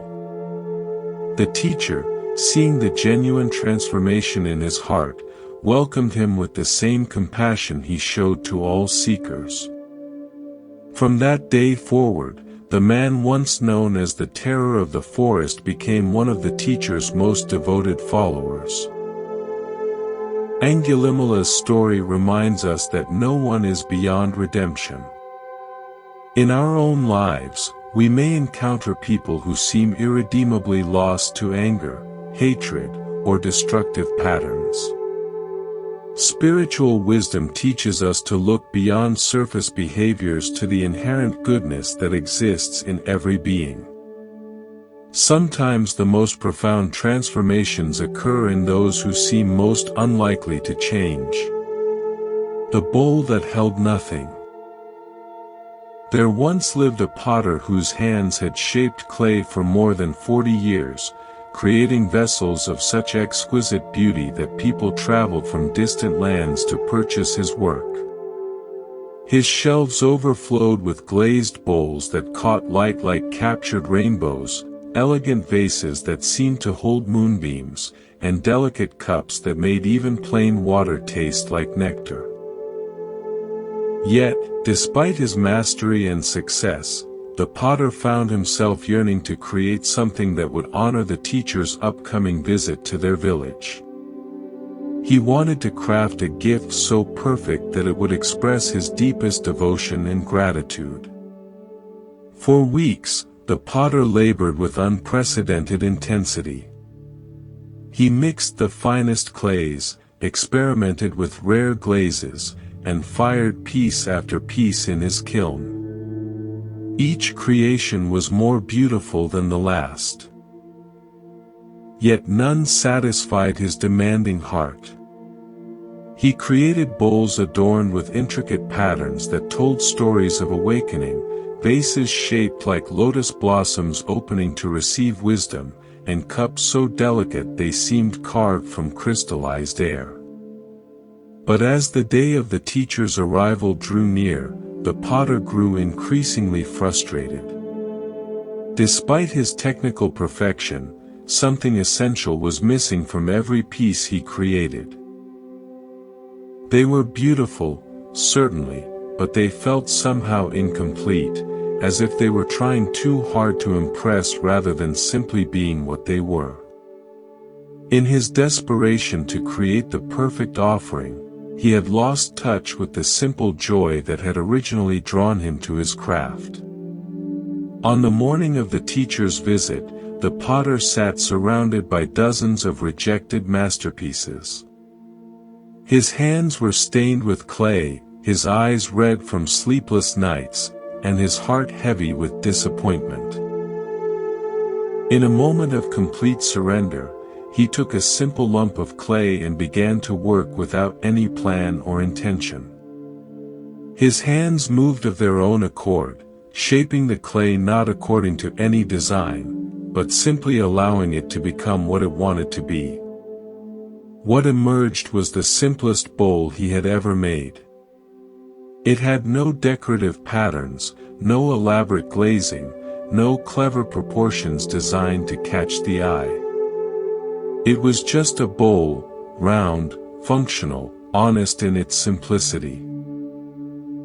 Yet, as the potter held it in his hands, he felt something he hadn't experienced during all his weeks of elaborate efforts.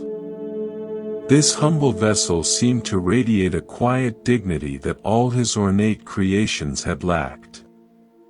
When the teacher arrived at the village center, crowds gathered with their carefully prepared offerings. Wealthy merchants presented silk and precious stones. Scholars offered rare manuscripts. And artisans displayed their finest works. The potter approached hesitantly, his simple bowl feeling embarrassingly plain compared to the magnificent gifts surrounding them. Yet he had nothing else to offer, so he stepped forward with quiet humility. "Blessed teacher," the potter said softly, extending his humble creation. "I worked for weeks trying to create something worthy of your presence. Nothing I made satisfied me until I stopped trying so hard. This simple bowl is all I have to offer.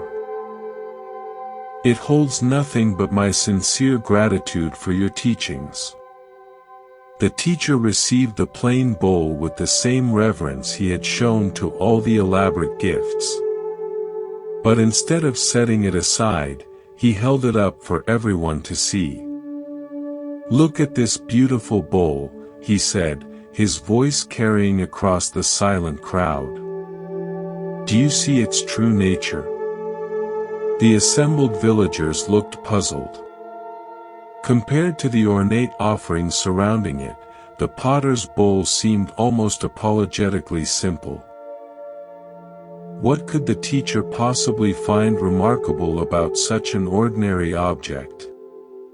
"This bowl," the teacher continued, "embodies one of the deepest truths of existence. Its value lies not in what it contains, but in its capacity to contain. A bowl's usefulness comes from its emptiness, not from its substance. The space within is what makes it functional. The absence is what gives it purpose." In spiritual understanding, emptiness doesn't mean void or meaningless. Rather, it refers to the absence of fixed separate existence. Just as a bowl's emptiness allows it to hold water, tea, or rice, our own emptiness of rigid self-concepts allows us to be filled with compassion, wisdom, and peace. The potter's simple bowl had become a perfect teacher, demonstrating this profound principle without saying a word. The teacher continued his teaching using the humble bowl as his guide. "See how this potter has created something that doesn't call attention to itself. Its beauty lies in its humility, its strength, and its simplicity. It doesn't try to impress or overwhelm. Instead, it offers itself completely to whatever purpose it might serve."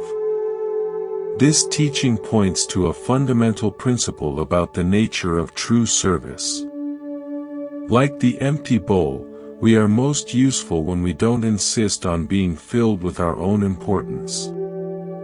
When we empty ourselves of ego, pride, and the need for recognition, we create space for wisdom and compassion to flow through us. The potter's weeks of elaborate effort had been motivated by his desire to create something impressive, but his simple bowl emerged from a mind that had let go of such ambitions.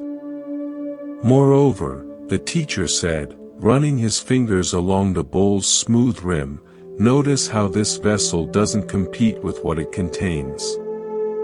If you fill it with water, it doesn't try to be more important than the water.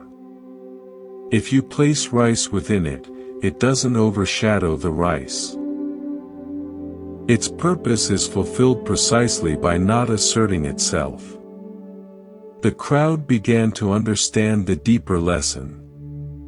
In their daily lives, they often struggle to make themselves important, to stand out, to be noticed and appreciated. But the teacher was pointing toward a different way of being, one where fulfillment came not from asserting the self, but from serving others without self-importance.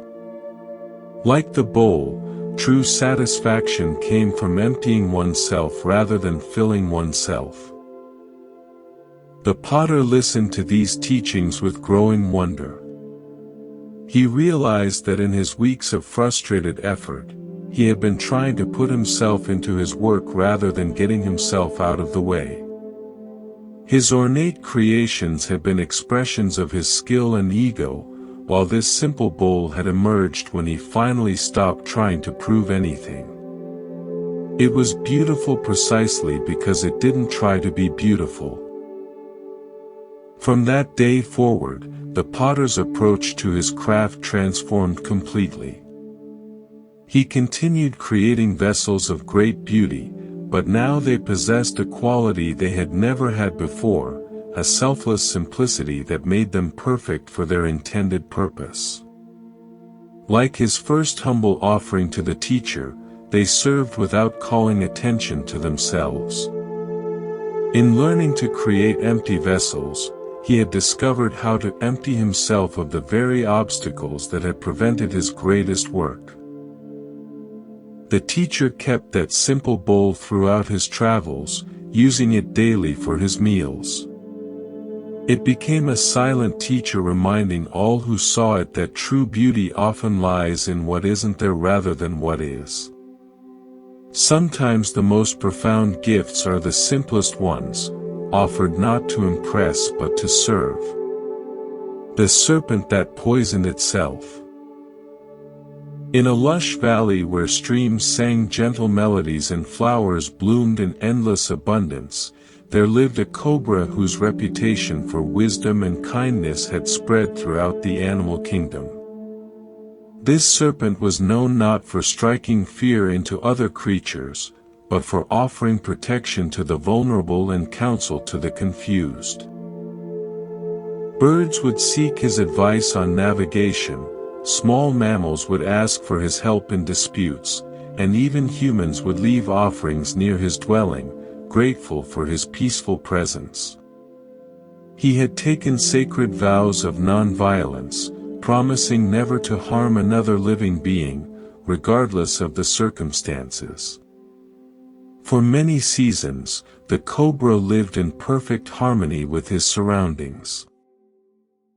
His days were spent in meditation beneath a flowering jasmine tree, his evenings in gentle conversation with forest visitors seeking guidance. The very sight of his graceful form moving through the grass brought comfort to other creatures rather than terror. He had transformed the natural fear associated with his species into respect and admiration through his consistent acts of compassion. But change arrived in the valley in the form of a group of village children who discovered the cobra's dwelling during their afternoon wanderings. At first, they observed him from a respectful distance, awed by stories their elders had told about the wise serpent. However, as days passed and they noticed his complete refusal to defend himself, their respect gradually transformed into something far more dangerous. They began to see his gentleness not as strength, but as weakness to be exploited. What started as playful curiosity soon escalated into deliberate cruelty. The children would throw stones at the cobra, pull at his tail when he tried to rest, and disturb his meditation with loud noises and taunts. Each act of aggression grew bolder than the last, as they discovered that the serpent would simply retreat rather than retaliate. Their games became increasingly vicious, driven by the intoxicating power they felt over a creature that could have easily harmed them but chose not to. Day after day, the cobra endured this torment with patient acceptance. His body became scarred from the stones. His rest was constantly interrupted, and his peaceful existence turned into a daily ordeal of suffering. Yet he held firmly to his vows of non-violence, believing that any aggressive response would contradict the spiritual principles he had dedicated his life to following. He told himself that their cruelty was temporary, that eventually they would grow tired of their games and leave him in peace. But the children's behavior only worsened. Word spread among the village youth about the serpent who wouldn't fight back, and soon larger groups began visiting the valley, specifically to torment the defenseless creature. What had once been a sanctuary of peace became a playground for cruelty. The cobra's reputation for wisdom began to fade, replaced by whispers that he was simply a coward masquerading as a saint. One afternoon, when the cobra's suffering had reached its peak, the wise teacher happened to be traveling through the valley. He came upon the serpent lying battered and exhausted beneath his jasmine tree, his once brilliant scales dulled by abuse and his spirit clearly broken. The teacher sat down beside the wounded creature with infinite compassion, sensing the profound confusion and pain that had replaced the cobra's former serenity. "Tell me, friend," the teacher said gently, "what has brought you to this state?" The cobra related his story with a voice heavy with despair. "Blessed teacher, I took vows never to harm any living being, and I have kept those vows faithfully. Yet my commitment to non-violence has only invited more violence. The children torture me daily, and I do nothing to stop them. I begin to wonder if my path of peace was a mistake. If perhaps some beings only understand the language of force." The teacher listened with complete attention, his eyes reflecting deep understanding of the cobra's dilemma. When the serpent finished his tale, the teacher smiled with gentle wisdom. "My friend, you have confused non-violence with non-resistance. There is a profound difference between refusing to harm others and allowing others to harm you without limit. True compassion sometimes requires us to set clear boundaries. Not only for our own well-being but for the spiritual welfare of those who would do us harm." This teaching illuminates a crucial understanding in spiritual practice. Non-violence doesn't mean becoming a passive victim of others' aggression. Rather, it means responding to harmful situations with wisdom rather than hatred, firmness rather than revenge. The cobra had allowed his interpretation of non-violence to become a form of enabling, actually encouraging the children's cruelty by removing all consequences for their actions. "But how can I set boundaries without violence?" the cobra asked, his confusion evident. "My very nature as a serpent means that any defense I offer might seriously harm them." The teacher's response revealed the subtle art of skillful means. "You need not bite to protect yourself," he explained. "You can rise up to your full height, spread your hood, and hiss with authority. You can show them that while you choose not to harm them, you are perfectly capable of doing so. This display of strength serves both of you. It protects you from abuse while teaching them that their actions have consequences. This wisdom points to the understanding that true strength often lies in restraint rather than action."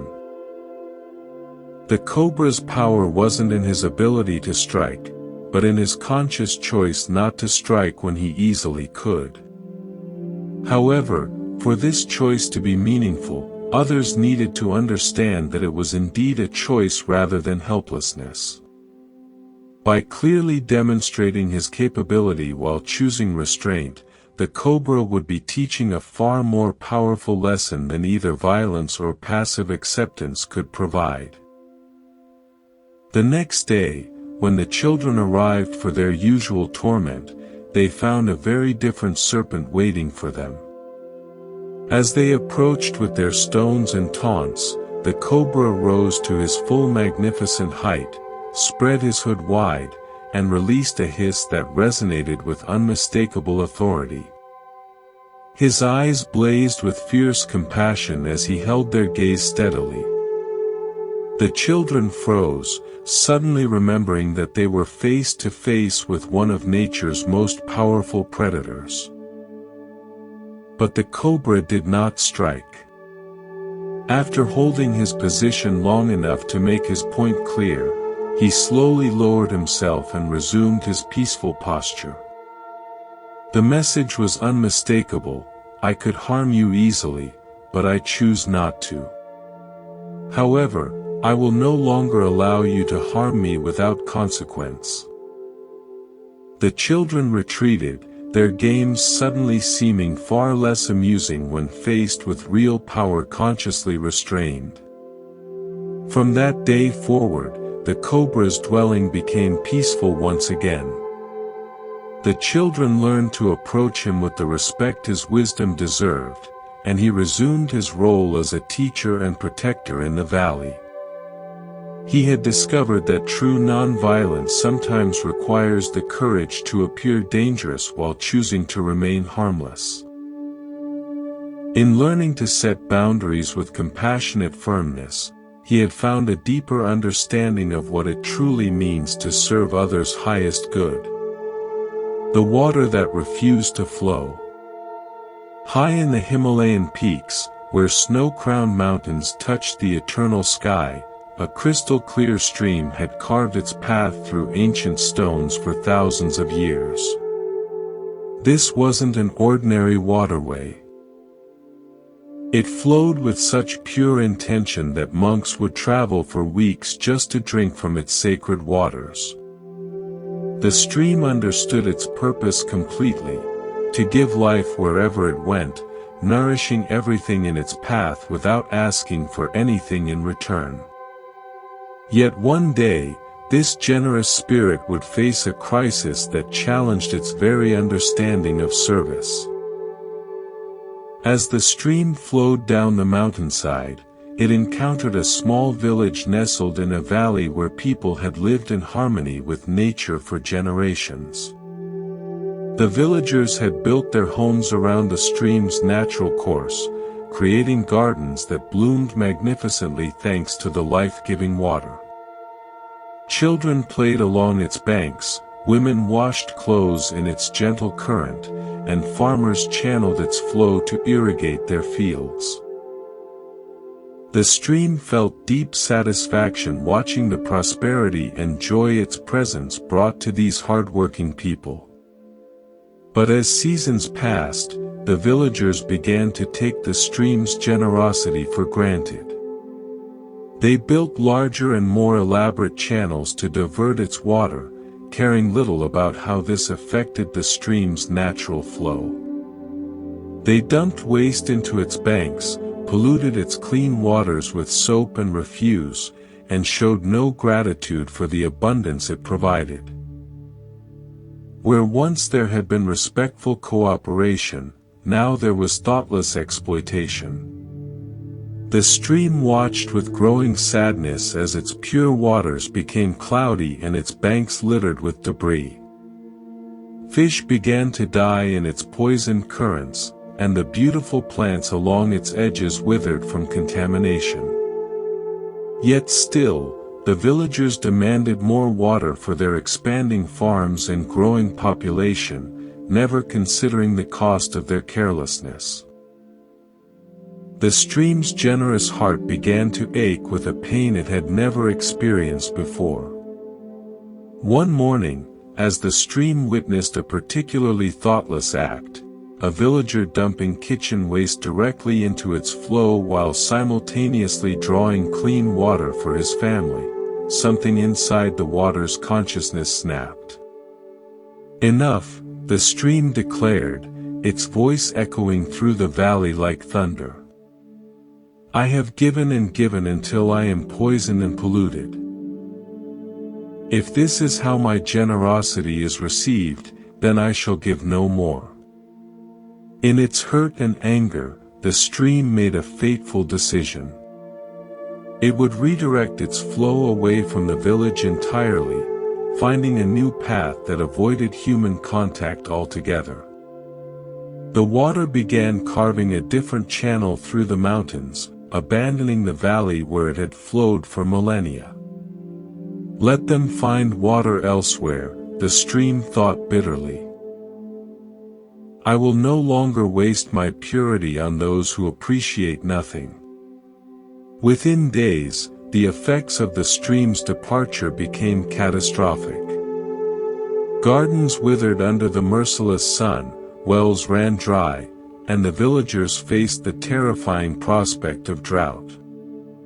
Panic spread through the community as they realized what their carelessness had cost them. But by then, it seemed too late. The stream was gone, and no amount of regret could call it back. High in the mountains, far from human settlement, the stream initially felt vindicated in its decision. Its waters ran clear again, unpolluted by human waste. No one made demands on its generosity or took its gifts for granted. Yet, as days passed in this pristine solitude, an unexpected emptiness began to grow within the stream's consciousness. It was during this time of isolation that the wise teacher, traveling through the high mountain passes, encountered the displaced stream. He sat beside its banks in quiet meditation, sensing the water's inner turmoil despite its outward purity. When he finally spoke, his words carried the gentle wisdom of one who understood the deepest currents of the heart. Beautiful stream, why do you flow here in the wilderness when your true calling lies in the valley below? The stream poured out its story to the compassionate teacher, describing the villagers' ingratitude and the pollution they had brought to its sacred waters. I gave them everything, the stream said, its voice heavy with hurt. And they repaid my generosity with carelessness and contamination. Why should I continue to serve those who show no respect for my gifts? The teacher listened with infinite patience, understanding the stream's pain while seeing the deeper truth that anger had obscured. Tell me, he said gently, when you flowed through the village, were there no children who delighted in your coolness on hot days? Were there no flowers that bloomed more beautifully because of your nourishment? Were there no moments of joy and life that existed because of your presence? The stream paused, remembering scenes it had forgotten in its anger. Yes, there had been children's laughter echoing from its banks, elderly villagers finding peace in the sound of its flow, and countless moments of simple beauty that its presence had made possible. In focusing on the pollution and ingratitude, it had lost sight of the genuine good it had accomplished. But what about the waste and disrespect? The stream asked. How can I continue to give when my gifts are treated so carelessly? The teacher's response revealed the heart of compassionate wisdom. True generosity doesn't depend on the worthiness of the recipient, he explained. When you made your giving conditional on gratitude and respect, you transformed a pure act of service into a transaction. Your nature is to flow and nourish, not because others deserve it, but because that is what streams do. This teaching illuminated a profound truth about the nature of selfless service. In spiritual understanding, genuine compassion arises not from the merit of those we help, but from the recognition of our interconnected nature. When we give with expectations or conditions, we create suffering for ourselves when those expectations aren't met. But when we give simply because giving is our nature, we remain free regardless of how our gifts are received.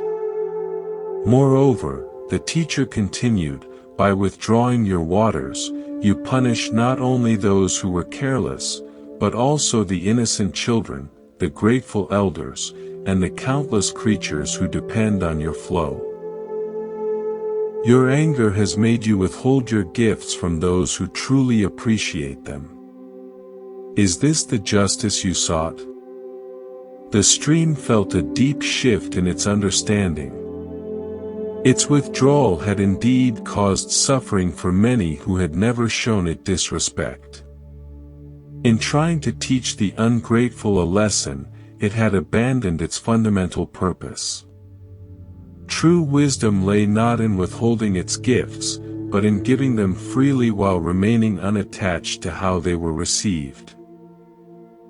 That very day, the stream began its journey back to the valley. But it returned with a transformed understanding of its role. It would flow and nourish as before, but now it gave without expectation, served without resentment, and maintained its purity not by avoiding contamination, but by continually renewing itself. The villagers, having learned from their near disaster, welcomed the stream's return with genuine gratitude and newfound respect. From that day forward, the stream flowed with even greater joy than before. It had learned that true fulfillment comes not from conditional giving, but from expressing one's nature freely and fully. In discovering the difference between service and transaction, it had found the secret of inexhaustible generosity. The question that had no answer. In a prosperous monastery where knowledge was treasured above gold, there lived a scholar monk whose intellectual prowess had earned him admiration throughout the region.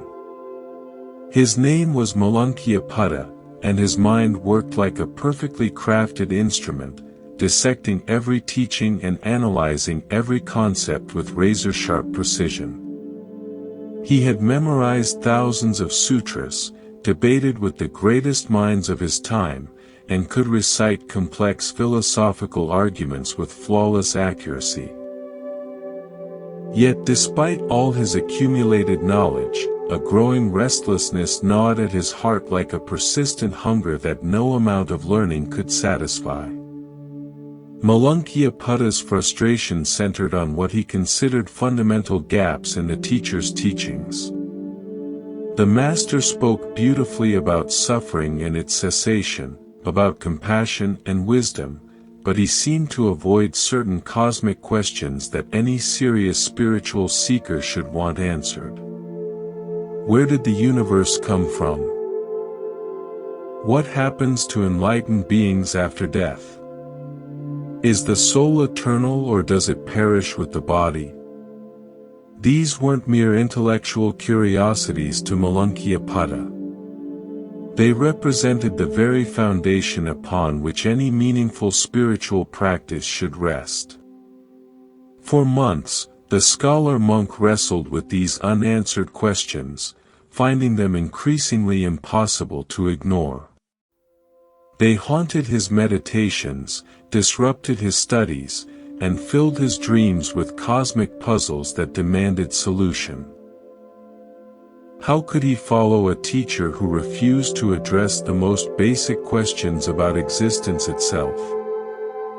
Finally, his frustration reached a breaking point, and he decided to confront the teacher directly with an ultimatum that would force a resolution.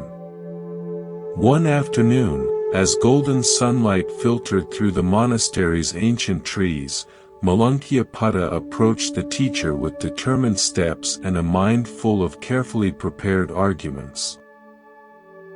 His fellow monks sensed the tension in his bearing and gathered quietly to witness what promised to be a significant confrontation between intellectual ambition and spiritual wisdom.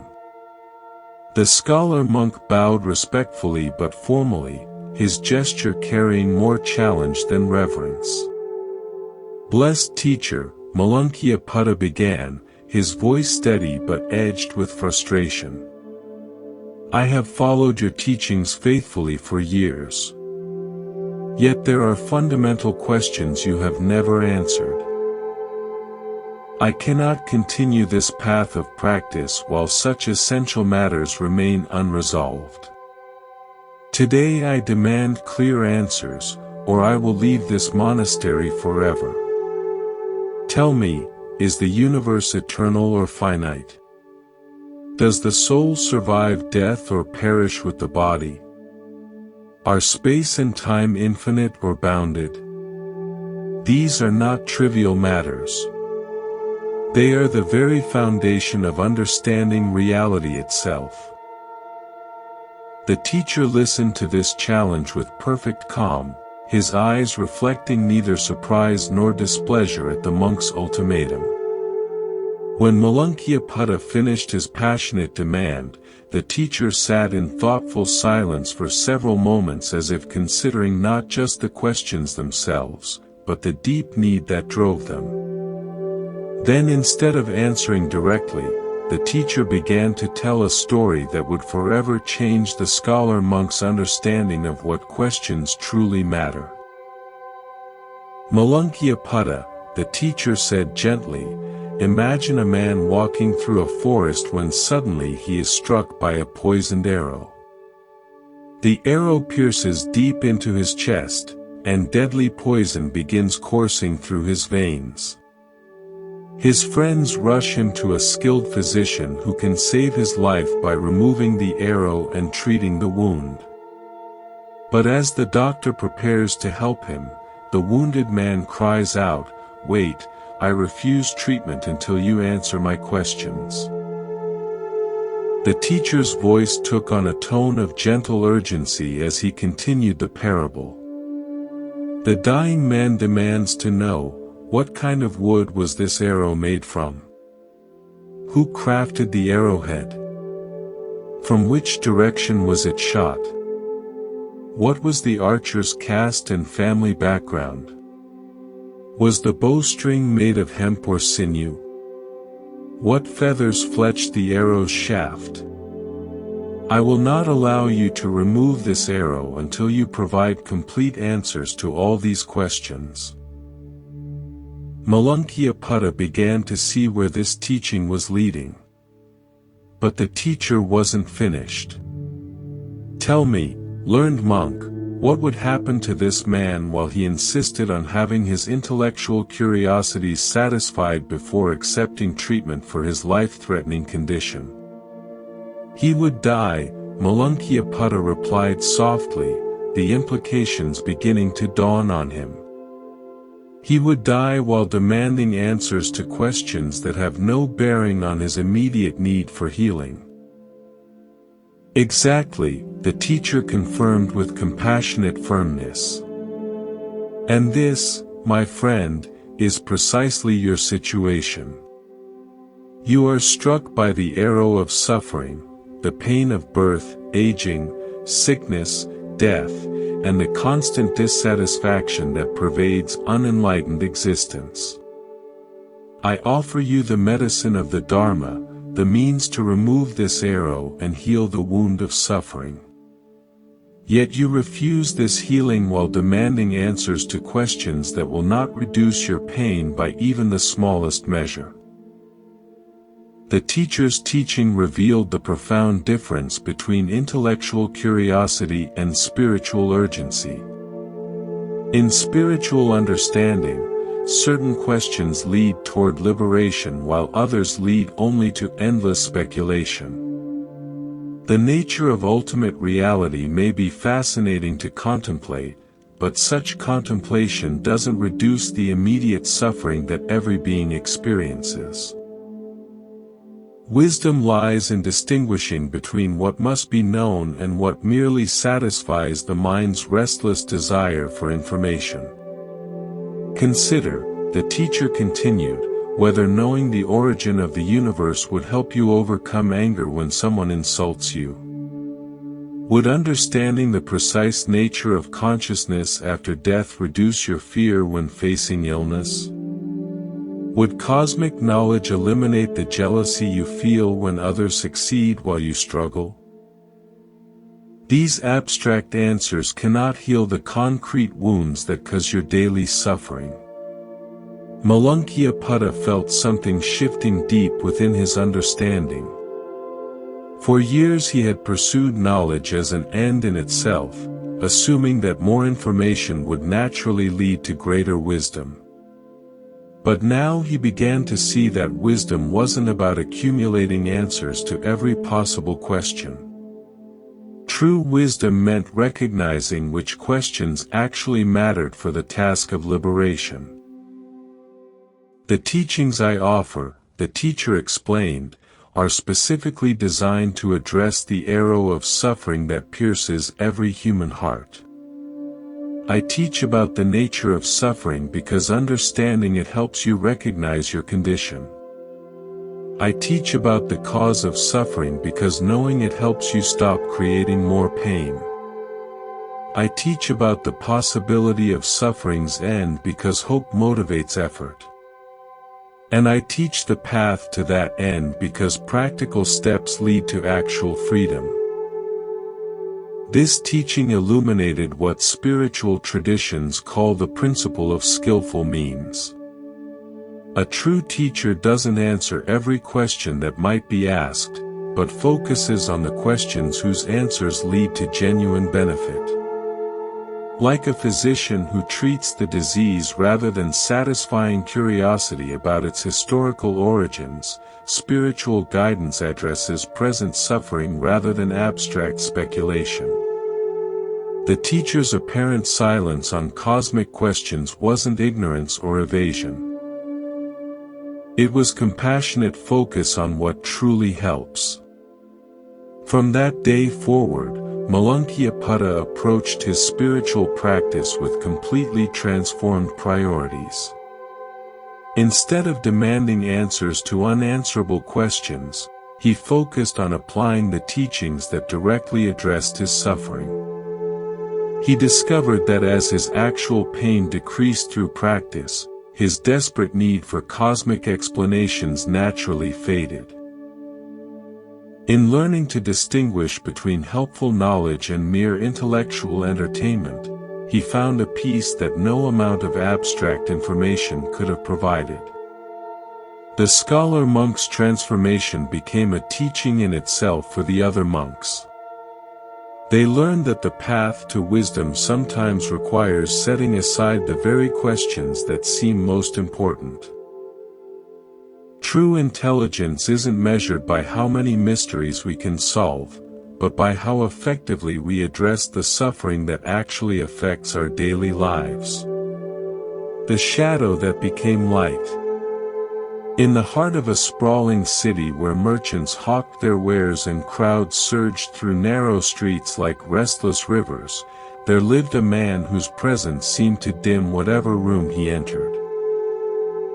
Devdatta was the teacher's own cousin, blessed with intelligence, charisma, and natural leadership abilities that should have made him beloved by all who knew him. Yet, wherever the teacher's light shone brightest, Devdatta's shadow grew darkest, consumed by a jealousy so profound it poisoned every aspect of his existence. This is the story of how the deepest darkness can sometimes give birth to the most unexpected illumination. From childhood, Devdatta had lived in the shadow of his extraordinary cousin. When they were boys, the teacher's wisdom and kindness drew people naturally to him, while Devdatta's attempts to gain attention often fell flat. As young men, the teacher's spiritual seeking inspired reverence, while Devdatta's ambition seemed somehow hollow by comparison. Now as adults, the teacher had become the awakened master whose name was spoken with reverence across kingdoms, while Devdatta remained merely the teacher's cousin, forever defined by someone else's greatness. The poison of comparison had worked its way so deeply into Devdatta's heart that he could no longer experience joy in his cousin's success. Every story of the teacher's compassion felt like a personal rejection. Every tale of his wisdom like a judgment on Devdatta's own inadequacy. Where others saw inspiration, Devdatta saw only evidence of his own failure to achieve similar recognition. His mind became a workshop where resentment forged increasingly elaborate plans for undermining the very person he had once loved. The breaking point came when Devdatta witnessed thousands of people gathering to hear the teacher speak in the city square. The crowd's rapt attention, their tears of gratitude, their obvious transformation through the teacher's words. All of this should have filled a cousin's heart with pride. Instead, Devdatta felt only burning humiliation that someone so similar to himself could command such devotion while he remained invisible. That night, his jealousy crystallized into a plan so audacious it shocked even his own corrupted conscience. Devdatta decided to assassinate the teacher. Not in secret, but publicly, dramatically, in a way that would demonstrate his power over the man everyone considered untouchable. He hired a group of archers and positioned them along a route where the teacher regularly walked in meditation. The plan was simple: as the teacher passed, the archers would loose their arrows, and Devdatta would emerge as the one who had ended the so-called enlightened master's influence forever. The fateful morning arrived with deceptive tranquility. The teacher walked his usual path, moving with the serene awareness that had become his signature, completely unaware of the deadly trap awaiting him. Devdatta crouched behind a stone wall with his hired killers, his heart pounding with anticipation and terror. As the teacher approached the designated spot, Devdatta gave the signal, and a volley of arrows flew through the morning air with lethal precision. What happened next defied all expectation and changed the course of both men's destinies. Instead of finding their target, the arrows seemed to curve away from the teacher's form, falling harmlessly to the ground around him. The teacher continued walking, apparently unaware that any attack had been attempted. But as he passed Devdatta's hiding place, he stopped and turned directly toward his cousin's position, his eyes holding not anger or fear, but infinite sadness and love.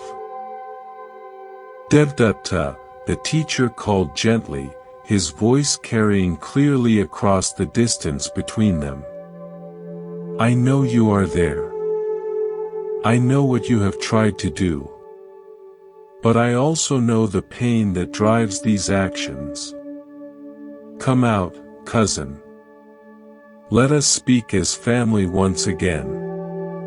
Devdatta emerged from his hiding place like a man walking in a nightmare.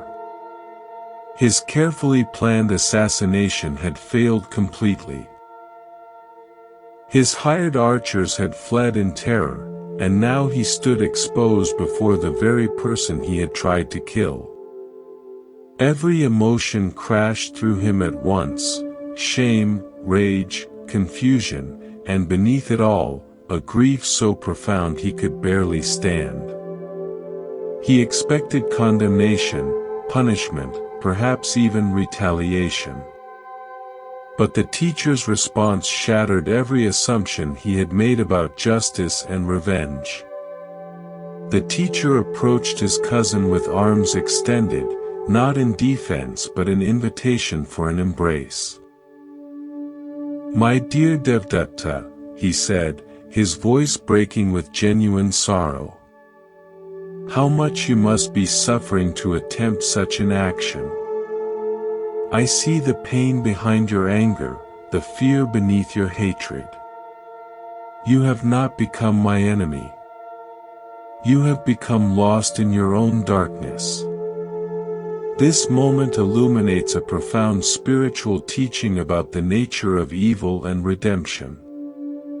In traditional understanding, harmful actions arise not from inherent wickedness but from deep confusion about our true nature. When beings act from jealousy, hatred, or fear, they are expressing their disconnection from the love and wisdom that exist naturally within all consciousness. The teacher's response to Devdutta's attack demonstrated that even the most harmful actions can become opportunities for awakening compassion. Devdutta collapsed to his knees, overwhelmed by the contrast between his own darkness and his cousin's radiant forgiveness. For the first time in years, he saw clearly how jealousy had twisted his perception, turning every blessing in his life into a source of bitterness. "How can you forgive what I have done?" he whispered.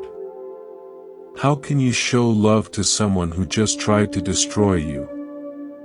The teacher's answer revealed the heart of spiritual compassion.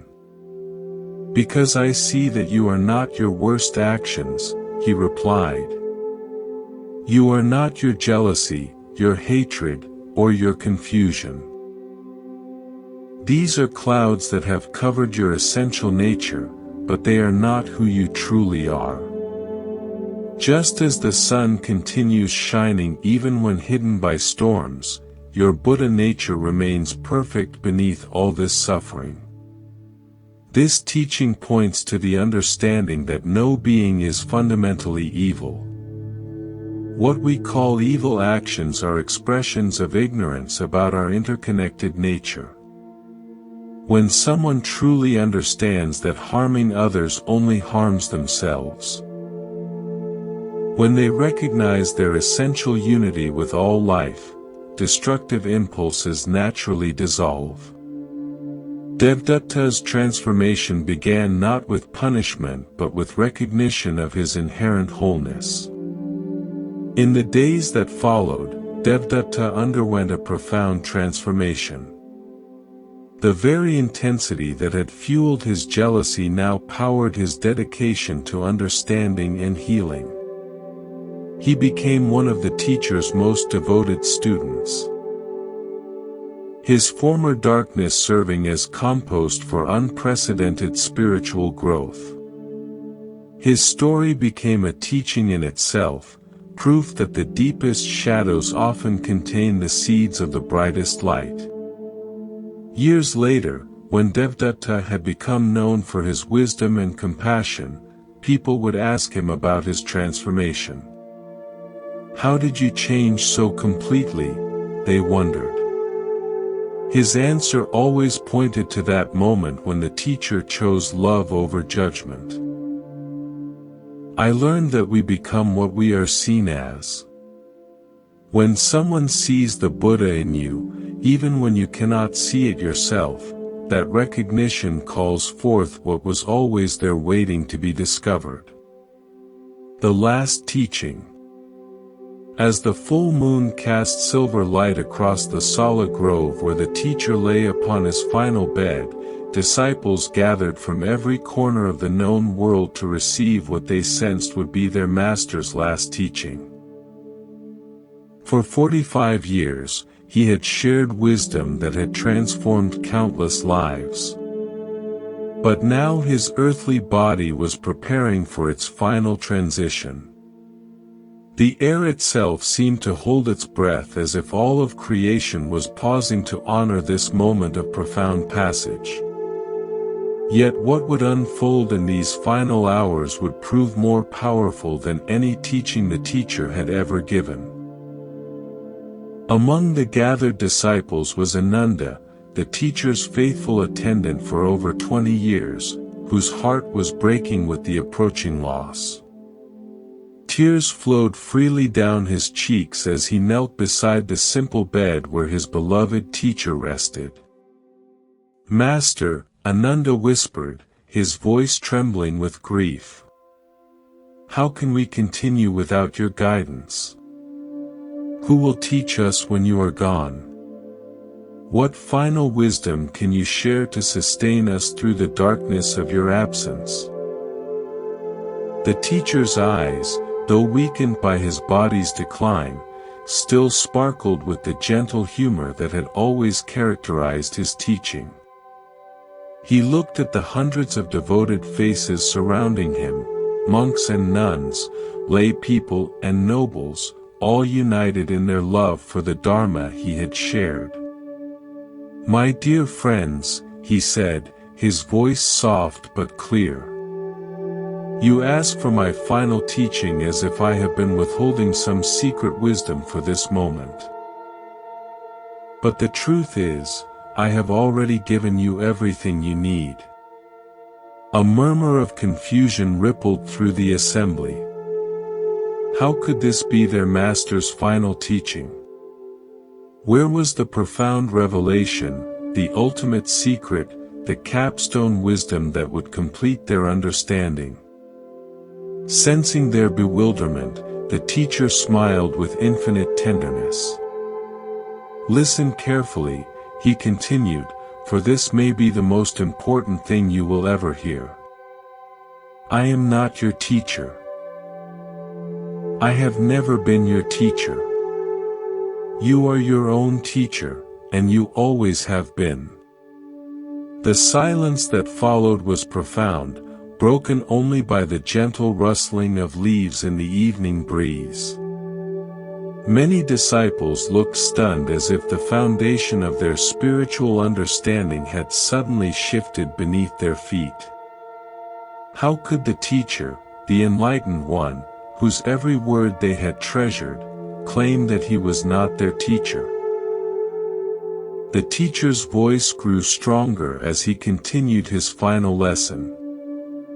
"For 45 years, I have done nothing but point at the moon of truth that shines within each of you. Some of you became so fascinated by my finger that you forgot to look at the moon itself. Others worshipped the finger instead of recognizing the celestial beauty it indicated. But the wise among you understood that my words were merely echoes of the wisdom you already possessed. This teaching strikes at the heart of spiritual understanding about the nature of awakening. Truth cannot be given from one person to another like a physical object. It can only be recognized, uncovered, and awakened within each individual consciousness.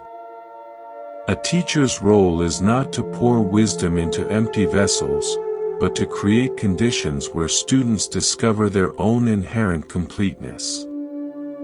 When I spoke of suffering, the teacher continued, whose suffering was I describing? When I taught about compassion, whose heart needed to open? When I pointed toward liberation, who needed to be free?